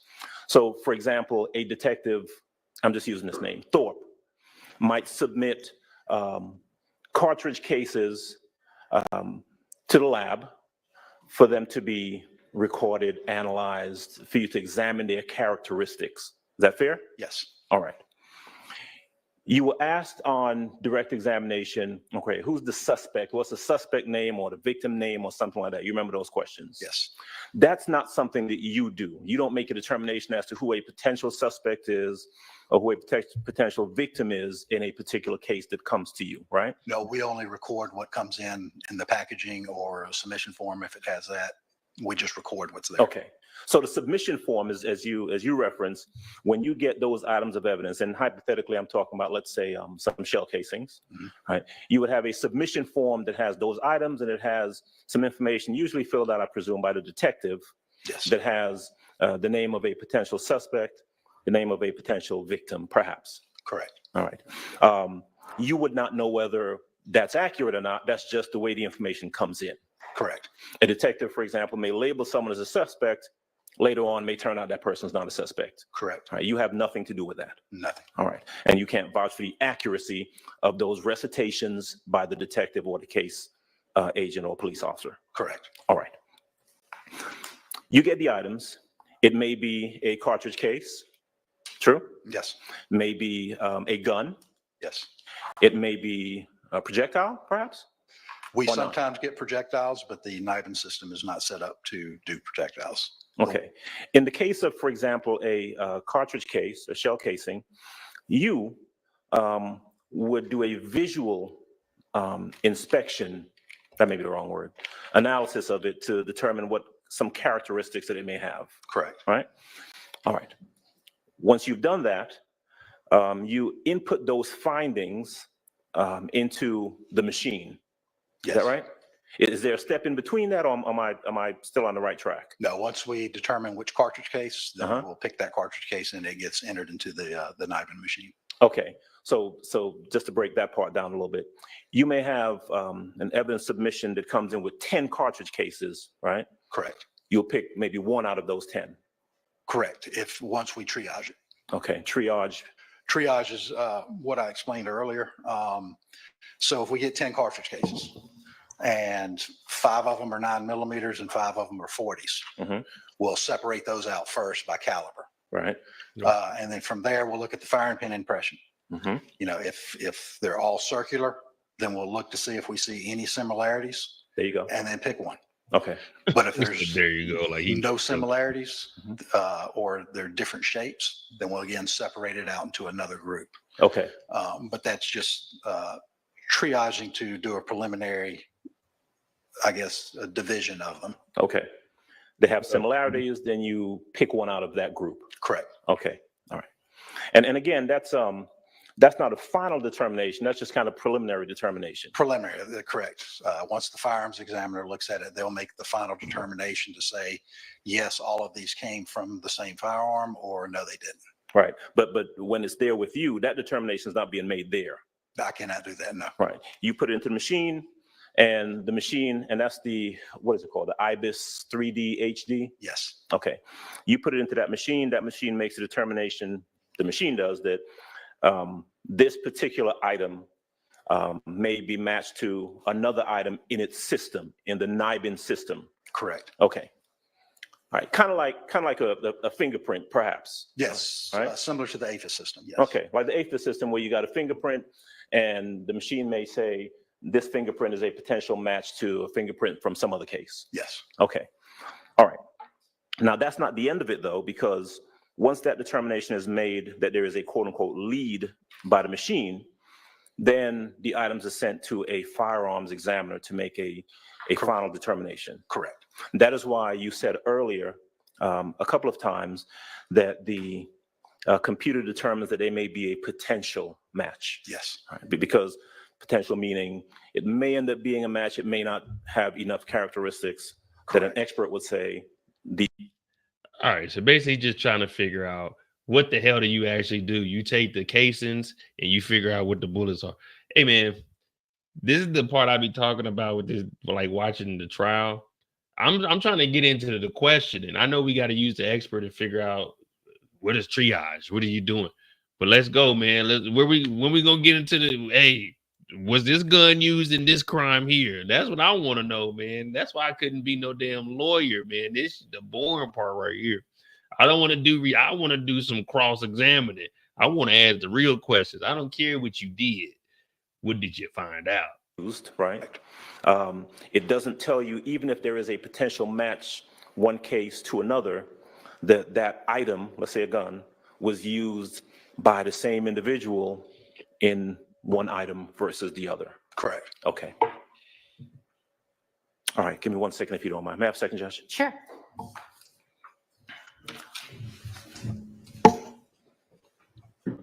Man, what do you need a second for, man? I think that's all, Judge. Thank you.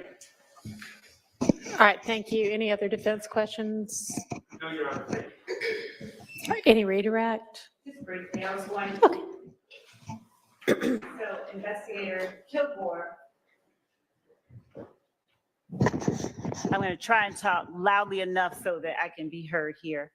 I'm going to show you what has been admitted as State's Exhibit 570 Yankee Bravo related to hit number 444.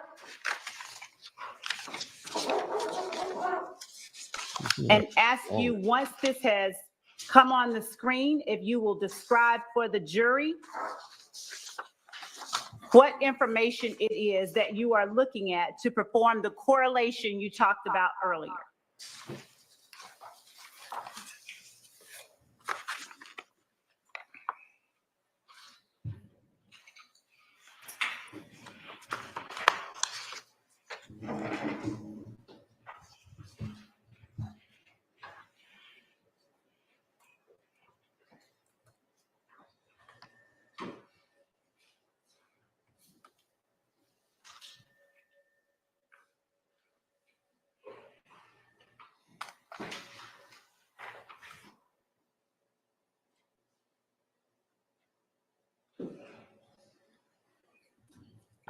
Publishing 570 Yankee Bravo.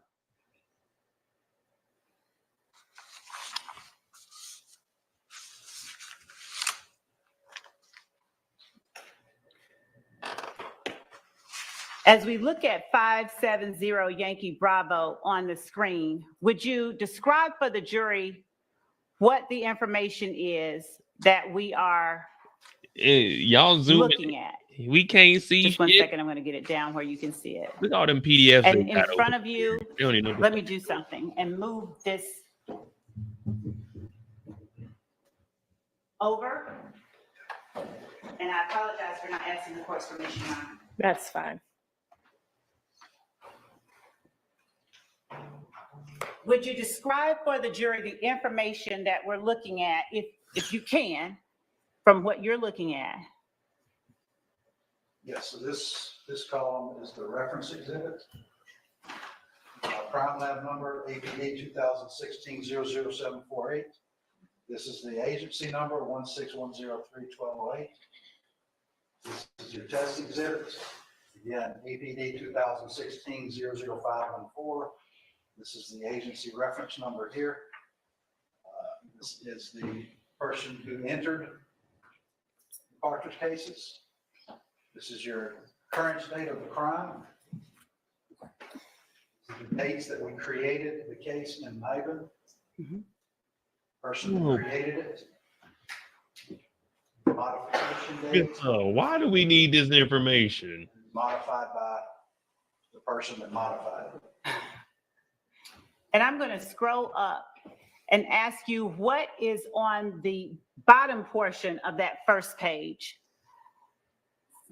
So the top part is the case information. The bottom part is the exhibit information. So we got, this one is 1-T2. The T we did designate as a test fire. So that tells me that this was a firearm. The firing pin shape was circle. The manufacturer's Remington. The firearm was 1F. That's the item number that we listed it as. Over here is the case that it had a potential lead with. Exhibit 1-2. 9mm made by Winchester, circular firing pin. Category is just listed as evidence. Date of occurrence, creation dates, date of modification. So that's those that information there. And when you speak about modification, what does that relate to? What are you modifying?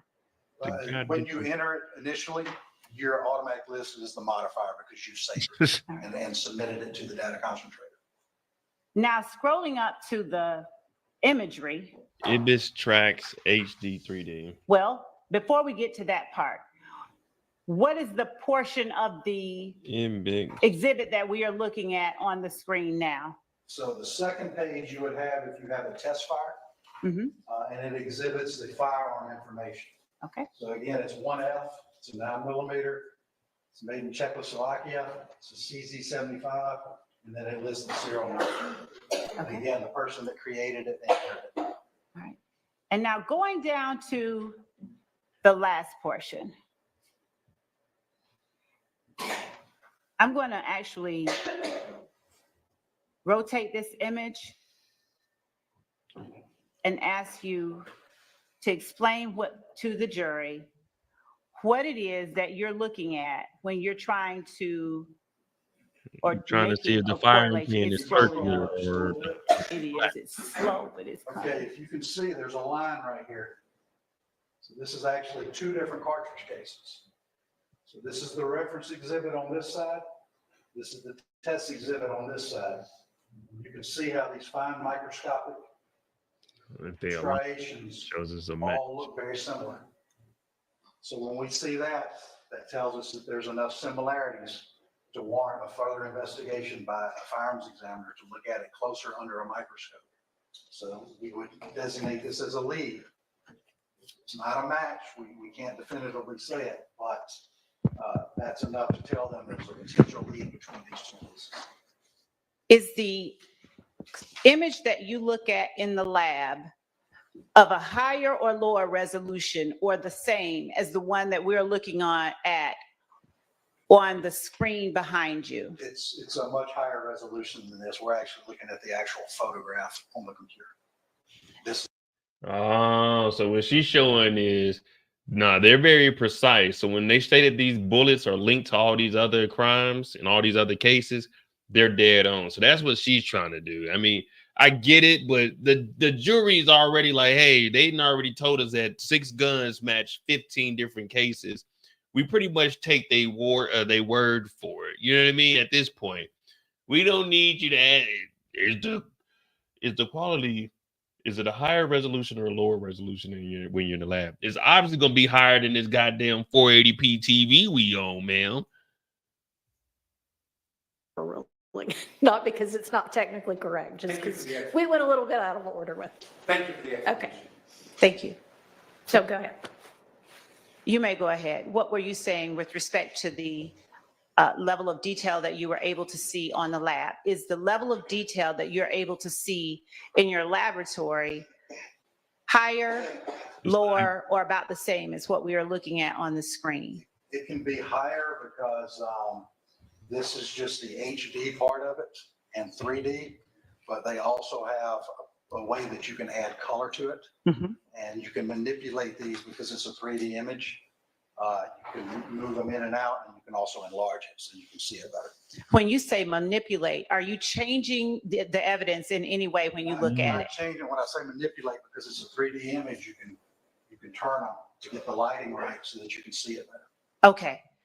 And does that allow you to see striations and similarities even better or the same? It depends on the cartridge case. That's why I went on live Monday and Tuesday, man. I've been taking like day for NyQuil. It's raining like hell when I got back. I can't. That's all that I have.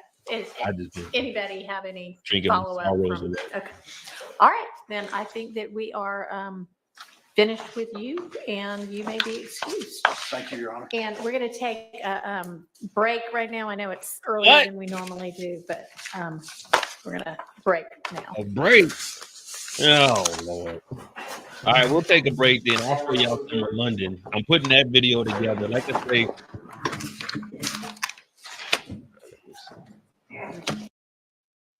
all right, so as of right now, they on a little break. So we got like, what, 40 minutes in. So I'll show you guys some of my London trip. Oh, man, London was lovely, man. Let me tell you. Lovely. You can't go wrong with going to London, man. So this weekend, I'm gonna probably do the London tour, put that up where I did the sightseeing. I didn't get off for the Big Ben in the London Eye, just because I've been there before. And I mean, there's really nothing. I'm not about to walk around the building, but I did go and see Buckingham Palace. I was in front of there. Where else I go? I tried to see the Marble Arch, but that is under construction or whatever. Then I went to this restaurant. They had a 2-for-1 on drinks. I said, "Oh Lord, you know I had to pay a little visit." And then shit, like I said, man, I won't say I tricked off, but I spent a pretty penny this weekend. Let me see. Travel, London tour. Oh, I didn't take any of the football stuff off, so none of the football stuff is on here. Oh, damn it. I got all the cameras upstairs, but yeah, let me see. 1R.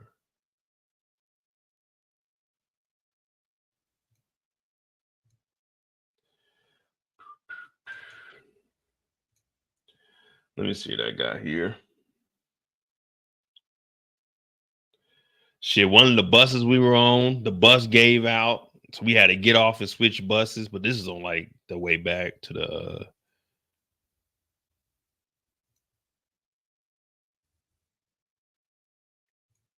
oh no, what this is Brazil. What's Brazil doing on here? I still ain't put this together. Yeah, this is Brazil. Why is this on here? Shouldn't be in this folder.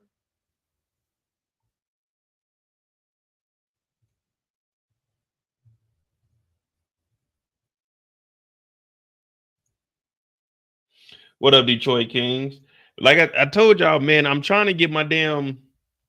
If you look at my Penguin upload, like right here on the damn, where's it at? Like right here, it's saying 2 hours and 20 minutes, but it's 59%, man.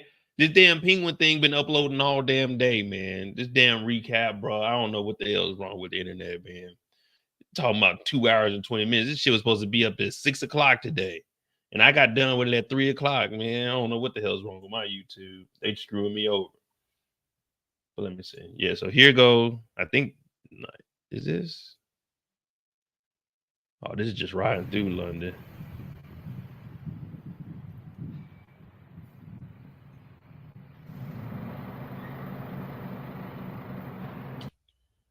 Let me see. 6, I think is this one.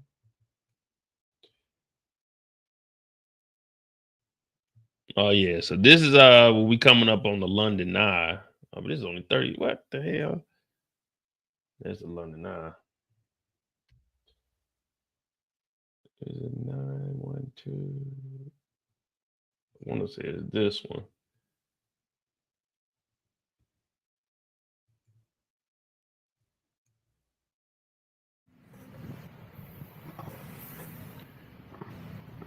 Yeah, So the London Eye is over here.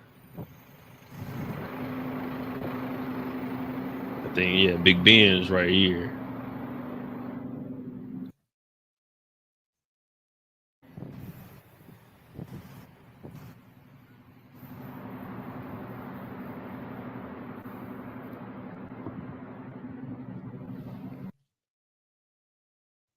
Let me see, that's 8.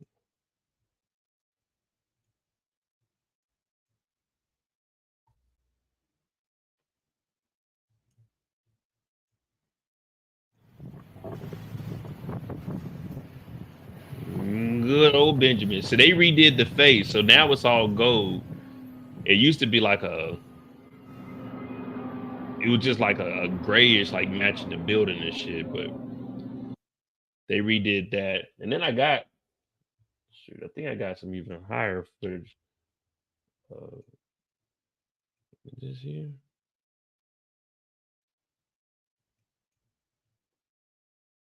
No, this is in the city.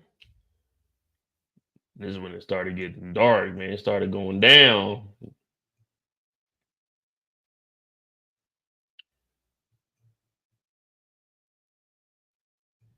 No, this is the back of the bus.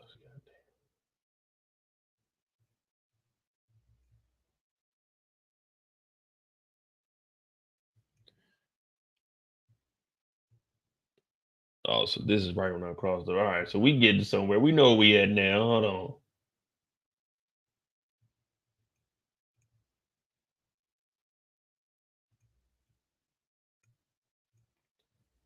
Take it back one more.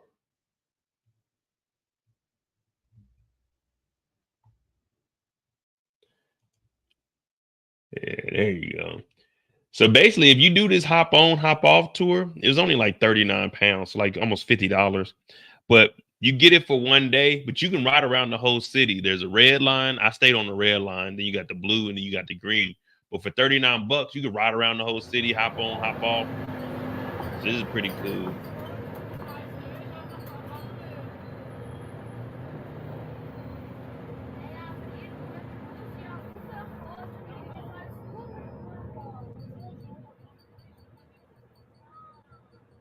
I heard some talking about it. I didn't know if they did it or not. Let me see.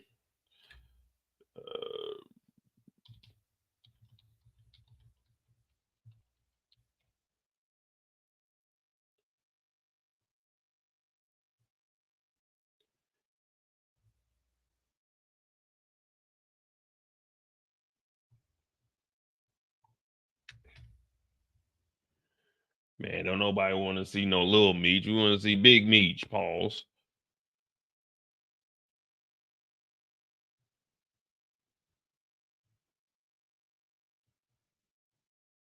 Let me see if Lil Meech got anything on his page. No.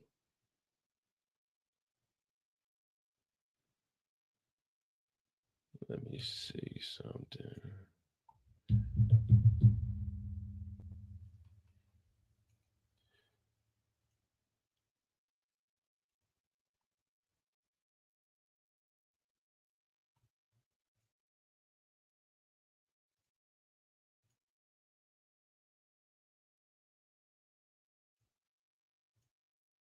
Well, I know 50 got that $15 million deal though.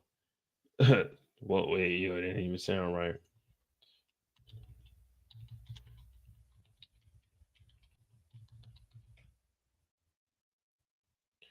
Yeah, 50 got that $15 million deal in Vegas.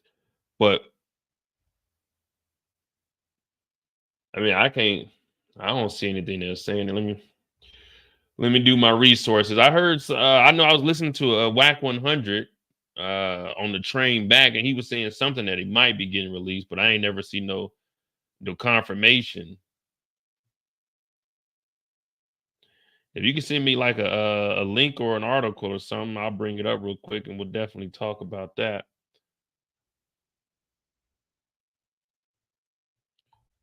Big Meech. What is he in a halfway house or is he's actually free?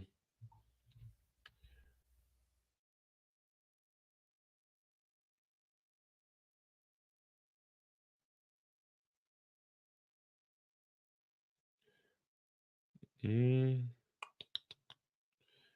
I ain't seeing shit.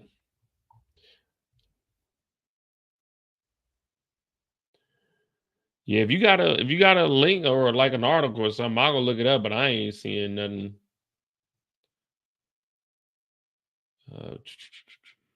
Moving to Atlanta, I could never imagine myself acting. Ages.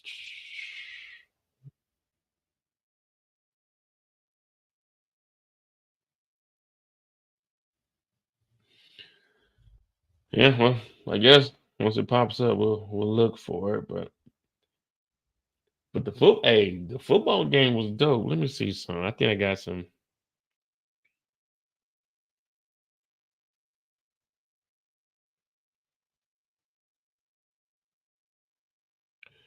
Frozen moments. It's October 13th.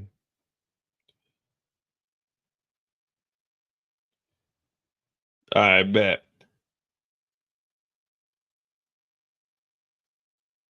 Hey, like no lie, those seats we said we was gonna get y'all. Hey, I ain't gonna lie, man. Them seats were sheesh. Them seats were perfect.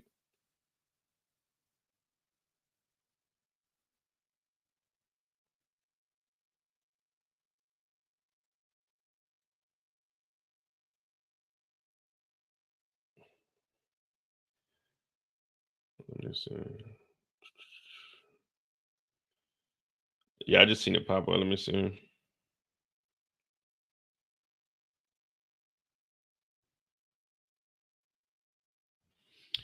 Instagram, the Jasmine brand. All right, hold on. Let me look that up.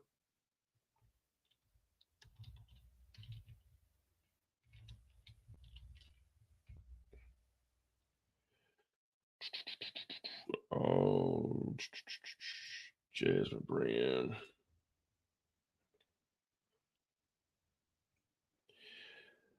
All right, the Jasmine brand. Exclusive. Shout out to Detroit Kings. The Jasmine brand exclusively reports Demetrius Big Meech Flannery has been released from prison. He was initially scheduled for a 2026 release. As previously reported, the Black Mafia family co-founder was convicted of operating a national continual criminal enterprise and conspiracy to launder money instruments. The scam started in the 90s and reportedly brought in more than $270 million. Federal agents shut BMF down in 2007. He has since been released. All right, let me see what anybody talking about.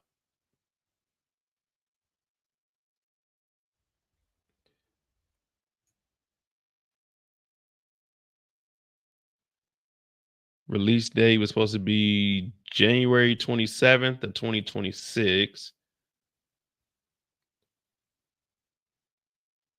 They talking about what about Terry, man? Terry been out. Oh, well, Big Meech is home then. Cool. Let me see if there's anything up under the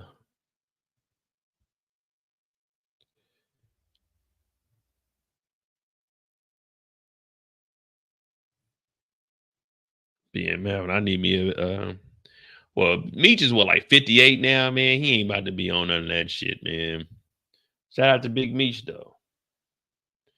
What I bring back? Oh, I ain't, man. This time I ain't bring nothing back. All I bought, shit. I probably spent I spent like 250 pounds at the game because I got 2 scarves, I got a hoodie, a flag. I didn't really get nothing from the UK. I mean, I'll be back because I thought I bought some stuff earlier this year when I went, so I ain't really bring nothing back. I just got stuff for the football game, and then I'm gonna send the flag and a scarf to my brother, the one that says the stadium on it. The Jags played over there, and then I'm gonna keep the scarf that got the Bears and the Jaguars on there. And then I'm gonna try to go to the Munich game November 11th. The Panthers and the Giants play. I'm gonna try to go to that game also. But I don't know if I'm gonna pay for those tickets like I got. But the tickets I did buy, man.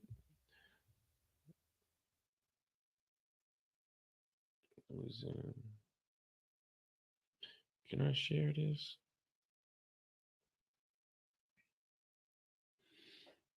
It's worth the experience.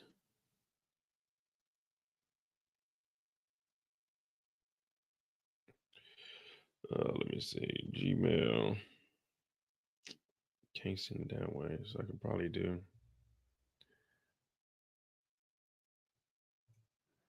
And Big Meat is free. I wonder why ain't no one else gotten it up yet.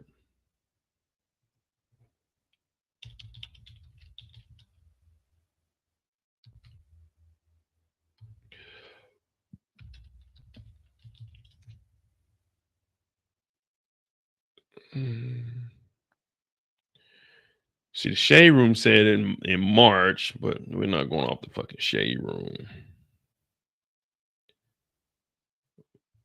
Vibe said 2025.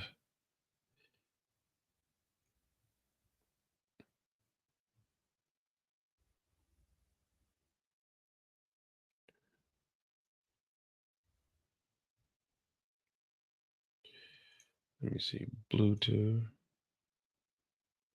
Receive a file.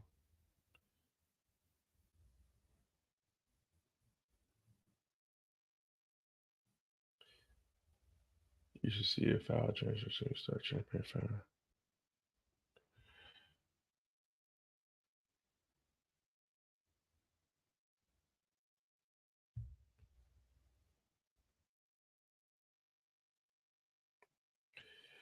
No, I don't want to connect for auto, yo. Yeah, I ain't getting it. I'm gonna have to bring my cameras over here when I get the cameras down here. Tomorrow I have the cameras and stuff because it's almost 9 o'clock now. Tomorrow I have the cameras and stuff. I thought that they would do the trial a little bit longer than freaking 40 minutes before they go on break. Let me see something.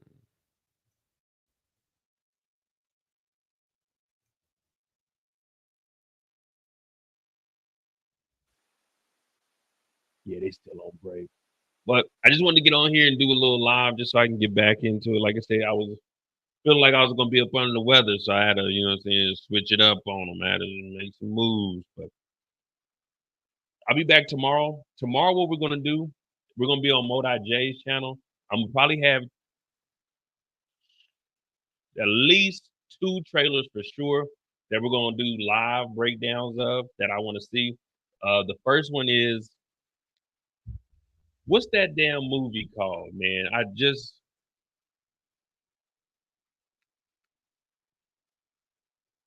With Michael B. Jordan. What is it? The Sinner or something like that?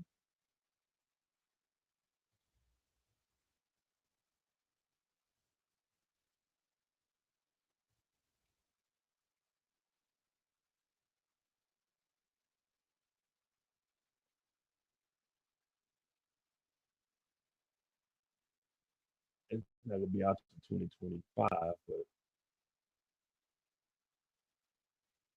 but day 145.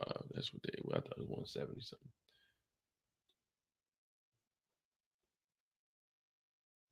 Yeah, so tomorrow we're gonna on Murd3r, we'll watch this trailer. I'm gonna cut it up tomorrow Thursday. Yeah, I'm gonna cut it up and then we'll watch that. There's another movie that's dropping.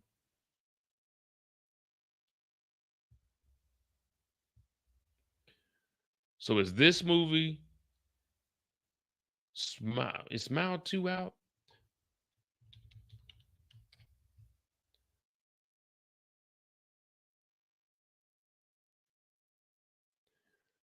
I don't know. So that comes out on the 18th. So I'll probably do the Smile 2 trailer. Smile 2 and then that Sinners. But I want to start doing more movie breakdowns like how we had like just a little 2 hours where we just go through it, talk about it, joke around, and keep it moving. But it's this one, that, and then I ain't even, damn, what the hell is that other movie? You know what I ended up watching last night? Well, yeah, when I got off work yesterday before I went to sleep. What's that? It's a Tyler Perry movie with Kelly Rowland in it. The worst. Man, let me tell you something. Shout out to Tyler Perry, you know. I know some people that are investors, early investors, so I don't have anything against Tyler Perry, but it was a movie with Kelly Rowland in it. And I guess it Mia Kupla or some shit like that.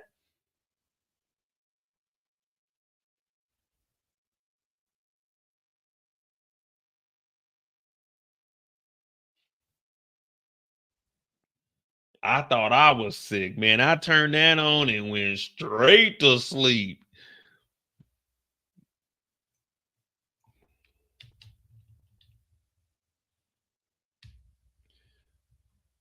This movie right here, hell no. Grotesquerie, man, once I get behind, man, it's over with. I get behind, I go on a trip. You see, I got the penguin done, but I ain't even, man. Once I get too far behind, it's like, man, it ain't nothing I can do for you, man.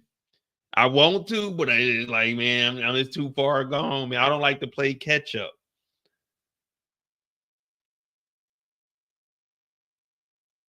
And I got to take my trips. Now, I moved over here specifically for my travel. So I got to take my trips, and my trips are superseding indictments. Those are more important than anything. I got to take my trips. But yeah, this shit, I don't even know what it's about. She's like a lawyer, and then there's this guy, Zaire, he's like a famous dude. He's like I guess a painter or some shit. He goes over to Kelly Rowland. Hey, I need a lawyer. And she's like, well, I don't just take anybody. It's like, it doesn't matter what the price is. And I'm like, oh, here we go. And I guess she's like her brother-in-law is the district attorney. So it's her husband's boyfriend. I mean, her husband's brother is the like DA. And then he like, can you just take my case? And then I'm like, man, what the fuck? And after that, she's like having dinner or something. And I went to sleep. And then I woke up. I was like, man, what the hell didn't happen in this? Won't be watching it twice. But yeah, that was rough. They talk about a thriller. Yeah, it's thrilling, all right. Wondering if you gonna make it through the end of that motherfucker. Shit. Yeah, I watched that on Netflix. I thought it was like a recent release. I turned it on. Let me see what Kelly Rowland got going on.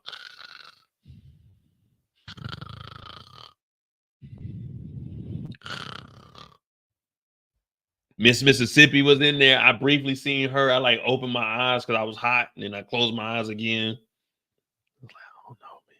Damn, they gave it a 2 point. I wouldn't give it a 2.7. I'd give it like a 4.5, 5 maybe.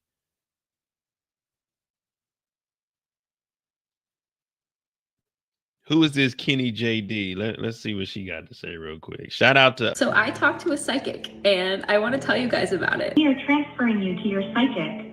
You will hear... Oh, God. Shout out to, what's her name? Kenny JD. I guess she does movies. It look like she got a whole bunch of movies on here. Let me hear what she said at the end. Let me see what she got to say at the end. Beat her. That's not funny. I'm just like, what the? Because she thinks she's too good for you, and you need to waste my time asking all the questions and clearing up all the plot holes or whatever. But there were just some that I noted. Mainly, if Heidi's alive, whose blood and skull fragments was that? Who came up with the life insurance policy? All right, so it wasn't just me that was confused because I was watching. I tried to stay up, and then I was like, man, nah, go ahead, Mo. Lay your head on your pillow. And I woke up, I'm like, what the fuck, man? Mia Cooper. Who's Kenny J? We're gonna go to her YouTube real quick. See what she got going on over here. Oh, stupid. That's the movie. There are so many stupid parts. Man, she got 550,000 views off of this. She kept it real, though. That's what's up. Oh, well, she got 730,000 subscribers. She do movie reviews. Let's go see. Let's go see what Kenny JD does. So last week. Oh, so she the real deal. We peons over here. She the real deal. All right. Give you a little follow. Yeah. Nothing like another creator. Shit. I just found a new channel. I'm gonna watch her shit on movies that I definitely ain't gonna watch. Deliverance, definitely wasn't gonna watch that.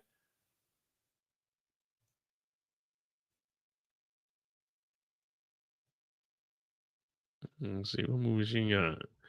Divorce in the Black. Oh, that was terrible too. So she do a lot of Tyler Perry movies. All right. Then we have to check her channel out. Seem like people say she do a good job.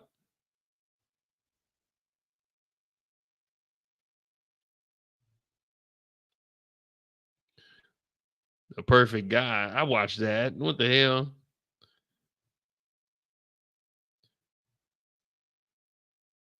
The Idol. God. Yeah, I'm gonna check her channel out, man. I'm gonna check that channel out. Oh, come on, Kendall. Hey, let's be real. Outside of you guys, man, I don't be watching other people's channels. The only like when I'm not watching movies or like looking up news articles, I'm watching History Channel. I'm watching the Animal Channel. I'm watching all kinds of wild shit. I'm watching like wars. I'm not watching, to be honest with you, unless I know you. I'm not about to watch like someone else's review of a movie or something. Like, I gotta know you. You know, I'll pop in every now and then. You'll see me in everybody else's chats or whatever. I just hop in, listen to what you guys are talking about, show some love, and then dip out. But I'm not, other than like Mark Dark and Movie Bot, I really don't know too many other like people. I mean, of course, you know, I run into like Nino. I think there's a Nino Nation. Shout out to TSF, the Soul Family. You know what I'm saying? Other than that, in the TV commission, I don't really be watching other people's stuff. I really, not saying I have anything against it. I just personally don't care to hear what they got to say. You know what I mean? Like, so I mean, I don't know, man. You know, I just don't really watch other people's channels like that, especially when it comes to movies and shows. I don't ever want my opinion or my thoughts on the show to be somebody else's. So I tend to not listen to it unless I know them, you know, and I go in there and I talk with them. But other than that, yeah, man, you know, my opinion is really my opinion. I really don't give a damn about nothing else. So no, I definitely want to know. Well, there are these white people. There's this white couple. What's his name? Matt. It's like him and his wife. I know they do like powers. They actually got a website, but shit, I don't know. I ain't never like actually watched watched a review or anything. I just know their website will pop up or something when you like Googling different shows and shit. But you know, it is what it is. Oh, the 6th, November 6th, I'm taking off. I'm gonna do a live for the whole election. Well, from the time I get off work. So on November 5th, I'm just gonna have a live stream going and we're just gonna watch the whole election. So it's gonna be probably about 8-10 hour live. So I'm gonna take off the 6th and I'll be here at the crib and we're just gonna watch it until, I would say to the very end, but you know, sometimes that'd be like 3. Well, if I take off, that means I can stay up to about 9 in the morning. But yeah, for the election, we're gonna go ahead and run a live stream that whole time. We'll just wait and see who wins and who's the biggest loser. Well, we already know who's gonna lose, but I can't wait to see it. So we'll do that. We'll probably have it on both channels, to be honest. And then there might potentially be another tropical storm coming, maybe Nadine. But like, look at this, man. We've been on here and look at this, man. It's saying 1 hour 40, man. We've been on here longer than 20 minutes. I don't know what the hell is wrong with this upload. This is the longest it's ever taken. Oh, well, fuck it. We here now. We'll just let that run. But yeah, so on the 6th, we'll have a live stream for the whole election. Well, after about 4 or 5 in the morning, my time, I'm going to sleep. But so that'd be what? About 10. Oh, this shit ain't even gonna be long enough because the election's gonna be going on to at least 2 or 3. But if we get the big states out the way, then we'll pretty much know.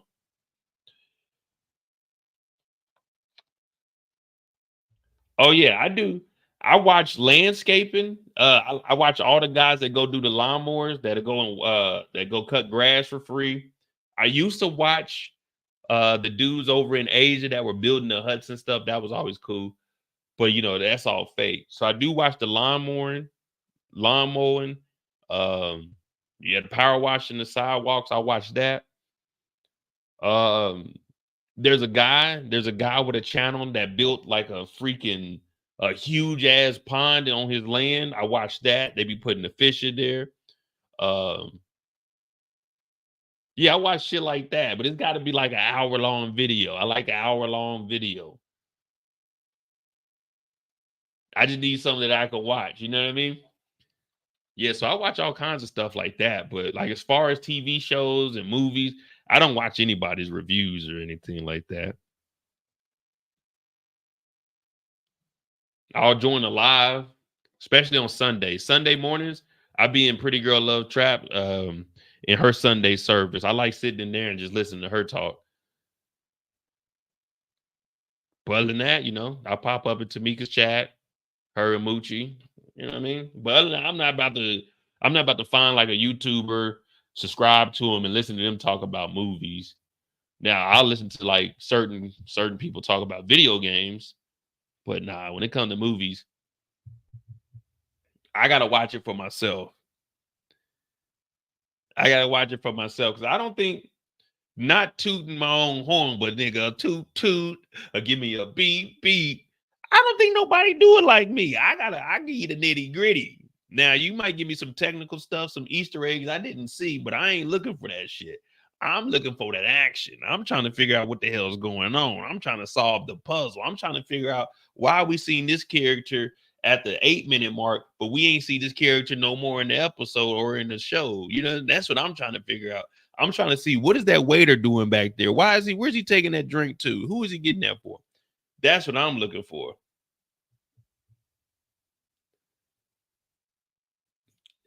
Eric said, that's how I found your channel, just scrolling. Shit. To be honest with you, I don't even, because when I first started, like I always had I never had a YouTube until 2014. So my main channel I created in 2014. I was at work one day and I was watching YouTube, but it said you had to log in to watch a certain video. So that's why my channel was created in 2014, because I was at work and I created that.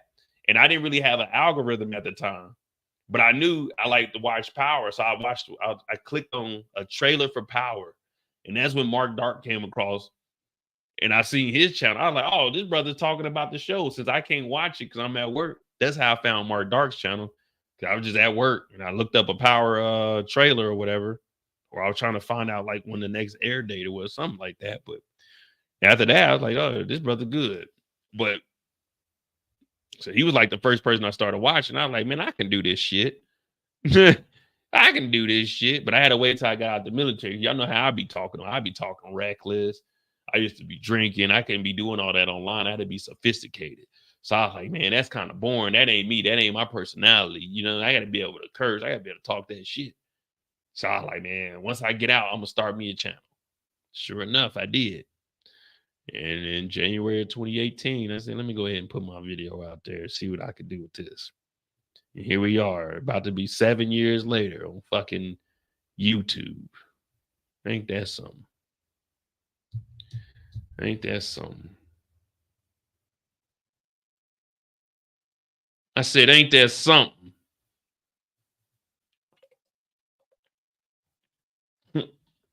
Oh yeah, man. When I went live, I ain't gonna lie to you. I changed the game. I expanded the Power universe. They say this is a big, rich town. Well, guess what? I was one of the first niggas to put his foot in that big town. You know what I'm saying? You had people doing recaps, but I got on this motherfucker and said, no, we're going to step it up a notch. We're going to do a live show. One of the originators. But y'all hit that like button, hit that subscribe button if you're new. It's 9:16. I'm about to, you know what I'm saying? Somebody, man, maybe some din for your boy. I might go pick up a piece.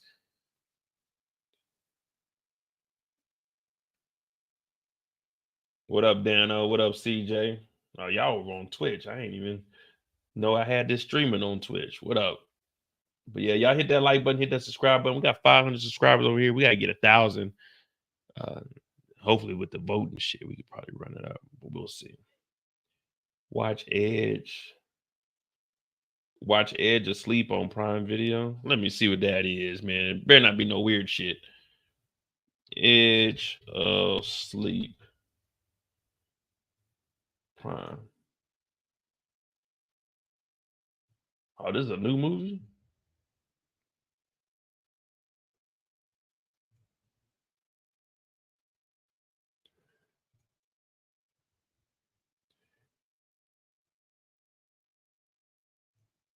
Back when I started watching, hey, that was old, man. But I got hit with a copyright, so I had to take that off the channel. The Edge of Sleep, #9 in the USA.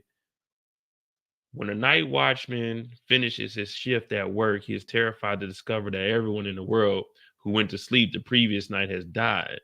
Now he and a brand of survivors must stay awake and uncover the secret of this global epidemic before they fall. Oh, hey, shout out to Dano. What? Or you must be in the movie or something. What is this? The Edge of Sleep. Join Prime. I am a Prime member. I'm not about to log in right now. So this came out on the 5th. Oh, it came out yesterday. This might be something. We might be on to something, ladies and gentlemen. The Edge of Sleep. Let me see something. Let me see what a trailer looks like.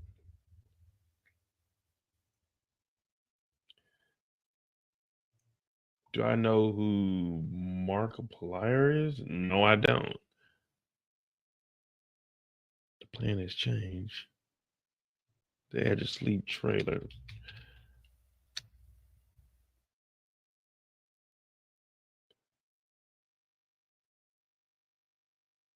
Markiplier. Let me see. Whenever I lay down to close my eyes, that's when the nightmares begin. Stars shining bright above you. Oh, this is probably going to get me with a copyright. Fuck it. I'll do it for the gang. Night breezes seem to whisper, Oh, man, I don't know about this. If it's too much sci-fi, I can't watch it. Well, these aliens, or this just humans with masks on? I love you. Birds singing in the sycamore tree. Wake me up. All right, this might be something good for Halloween. I might have to drop this one day at a time right up before Halloween drops. Whoa, hey, yo, you good? All right, come on, let's get you up. Oh no, then I definitely don't. I just explained to y'all. I don't be watching I don't watch famous YouTubers channels. I mean, I watch well, I guess they would be famous in their niche, but I'm watching history and stuff like that. What, man?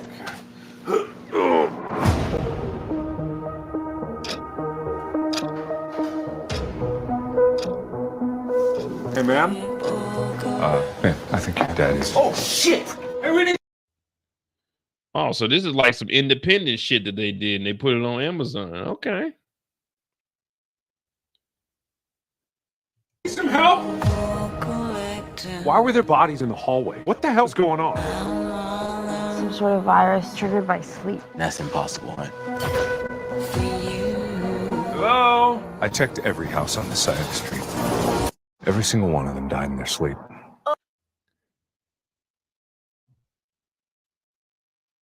Yeah, I'm gonna check it out. I mean, it seemed decent. Like a murder mystery, something that I'd be trying to check out. We gotta leave right now.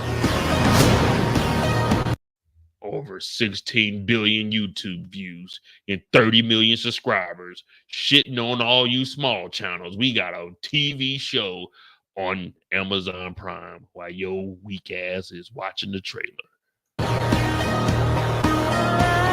Let's hit the whole town. This is happening everywhere.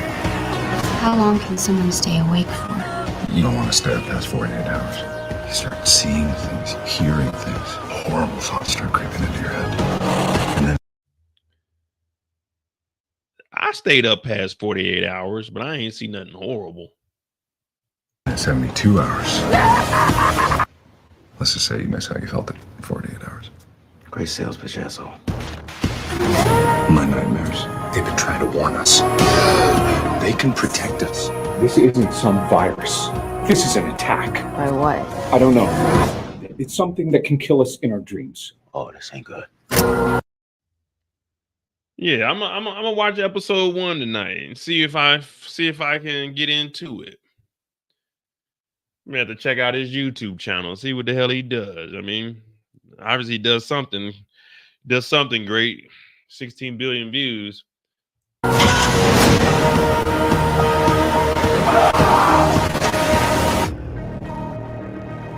Correct me if I'm wrong. You believe that some mystical dream cult will protect us?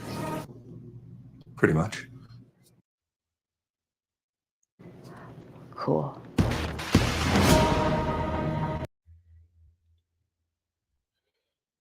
All right, I guess.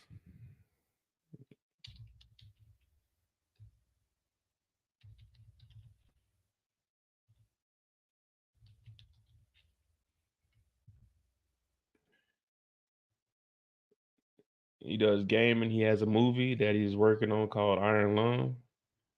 All right, I'll check him out. Fuck it.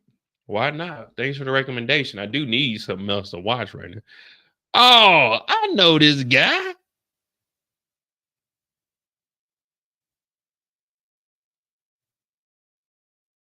All right, I've seen him before. I didn't know shit he did movies.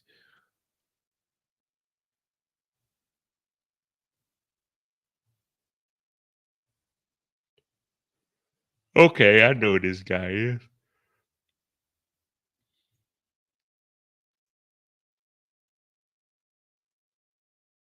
Oh, this is it. This is really it. This is going to change our lives forever. Now, stick to the plan and you'll be just fine. But if you deviate from it, for even a single moment, I won't come back for you. A heist.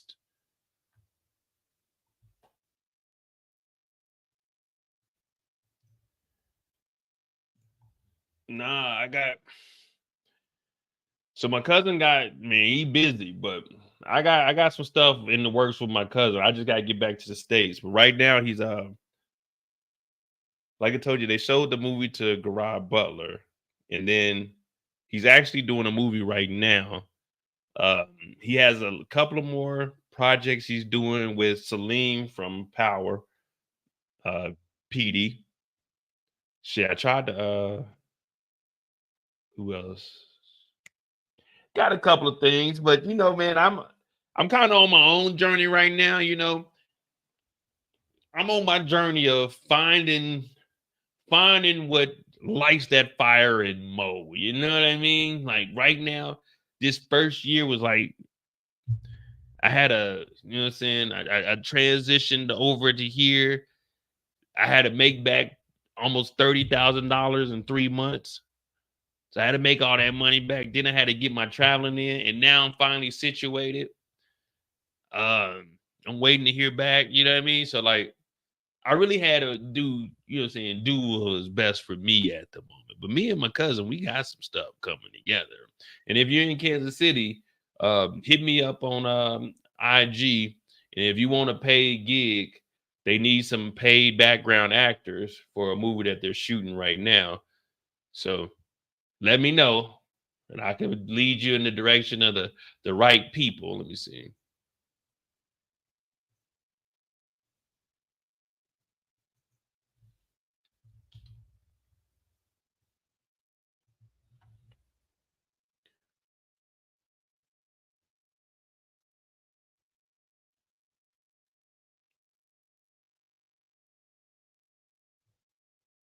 Is it on there? I think they removed it down. But yeah, they got. You are what we allow. So this is the video. I showed y'all the behind the scenes. I think my brother was in this one. But this is the song that they shot for Tech 9. And then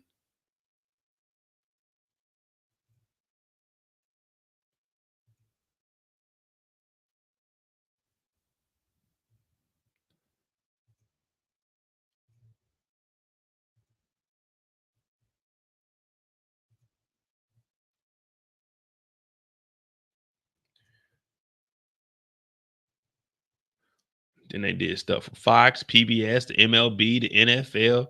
So you know when you watch like the NFL games and they show the players talking and stuff, they did all of that for the Chiefs, for Patrick Mahomes.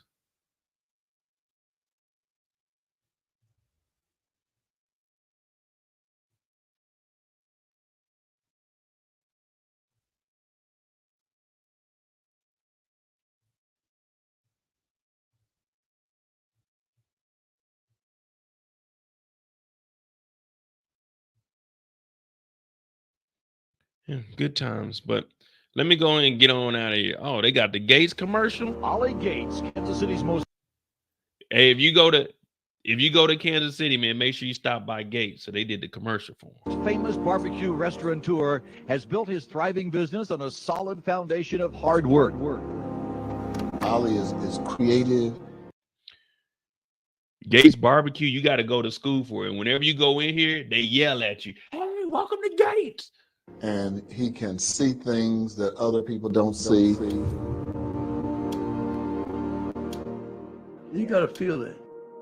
If you have no feeling for it, it won't work.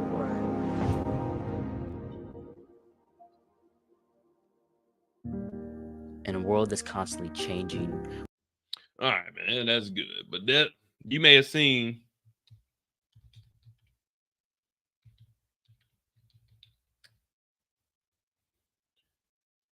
So if you're in the Midwest, that's what that is. Gates barbecue sauce. Barbecue sauce.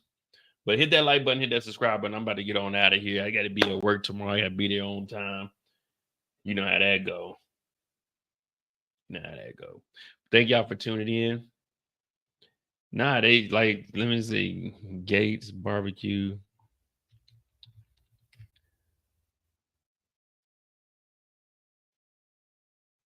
This is what they say when you come in there. Building your online business? Go to Wix.com and set up your store.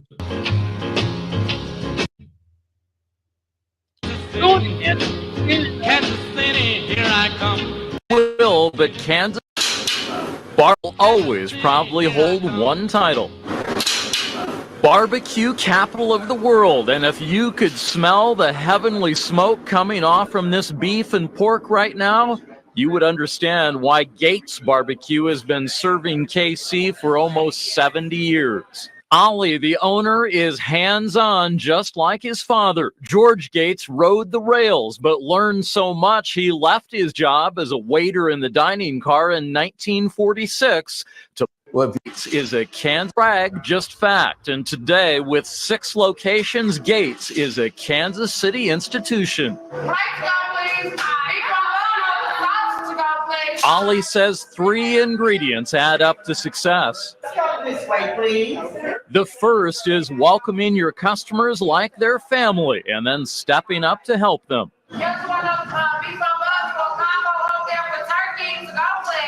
We call it FECC. Fast, efficient. Amazing bark on, but the flavor and stuff makes shipped all over the globe. Add some Gates fries. There you go in there. Welcome to Gates. Let me help you. What you want on that? You want that special today? We got that rib on the back, boy. Ooh, with a bun. You want pickles with that? What kind of barbecue sauce you want? You want the mild? You want the hot? You want the spicy? What you want? Come on in here. Welcome to Gates, motherfucker. No, they don't say that part, but yeah, that's Gates. All right, I'm about to get out of here for real, for real. All right, man. Thank y'all for tuning in. I'm Murd3r. This is the Mo You Know. And I'll see you guys tomorrow on Murd3r's channel. We got to go over a couple of trailers, and then we'll just see what the hell TV shows are going to drop for this fall, and we'll figure things out as we go. Remember one thing. You can run, but you can't hide, man. The Penguin, I guess it'll be up today. It might be up tomorrow. You never know, man. Hour 18. I don't know. But you can run, but you can't hide. I'm Murd3r. This is the Mo You Know.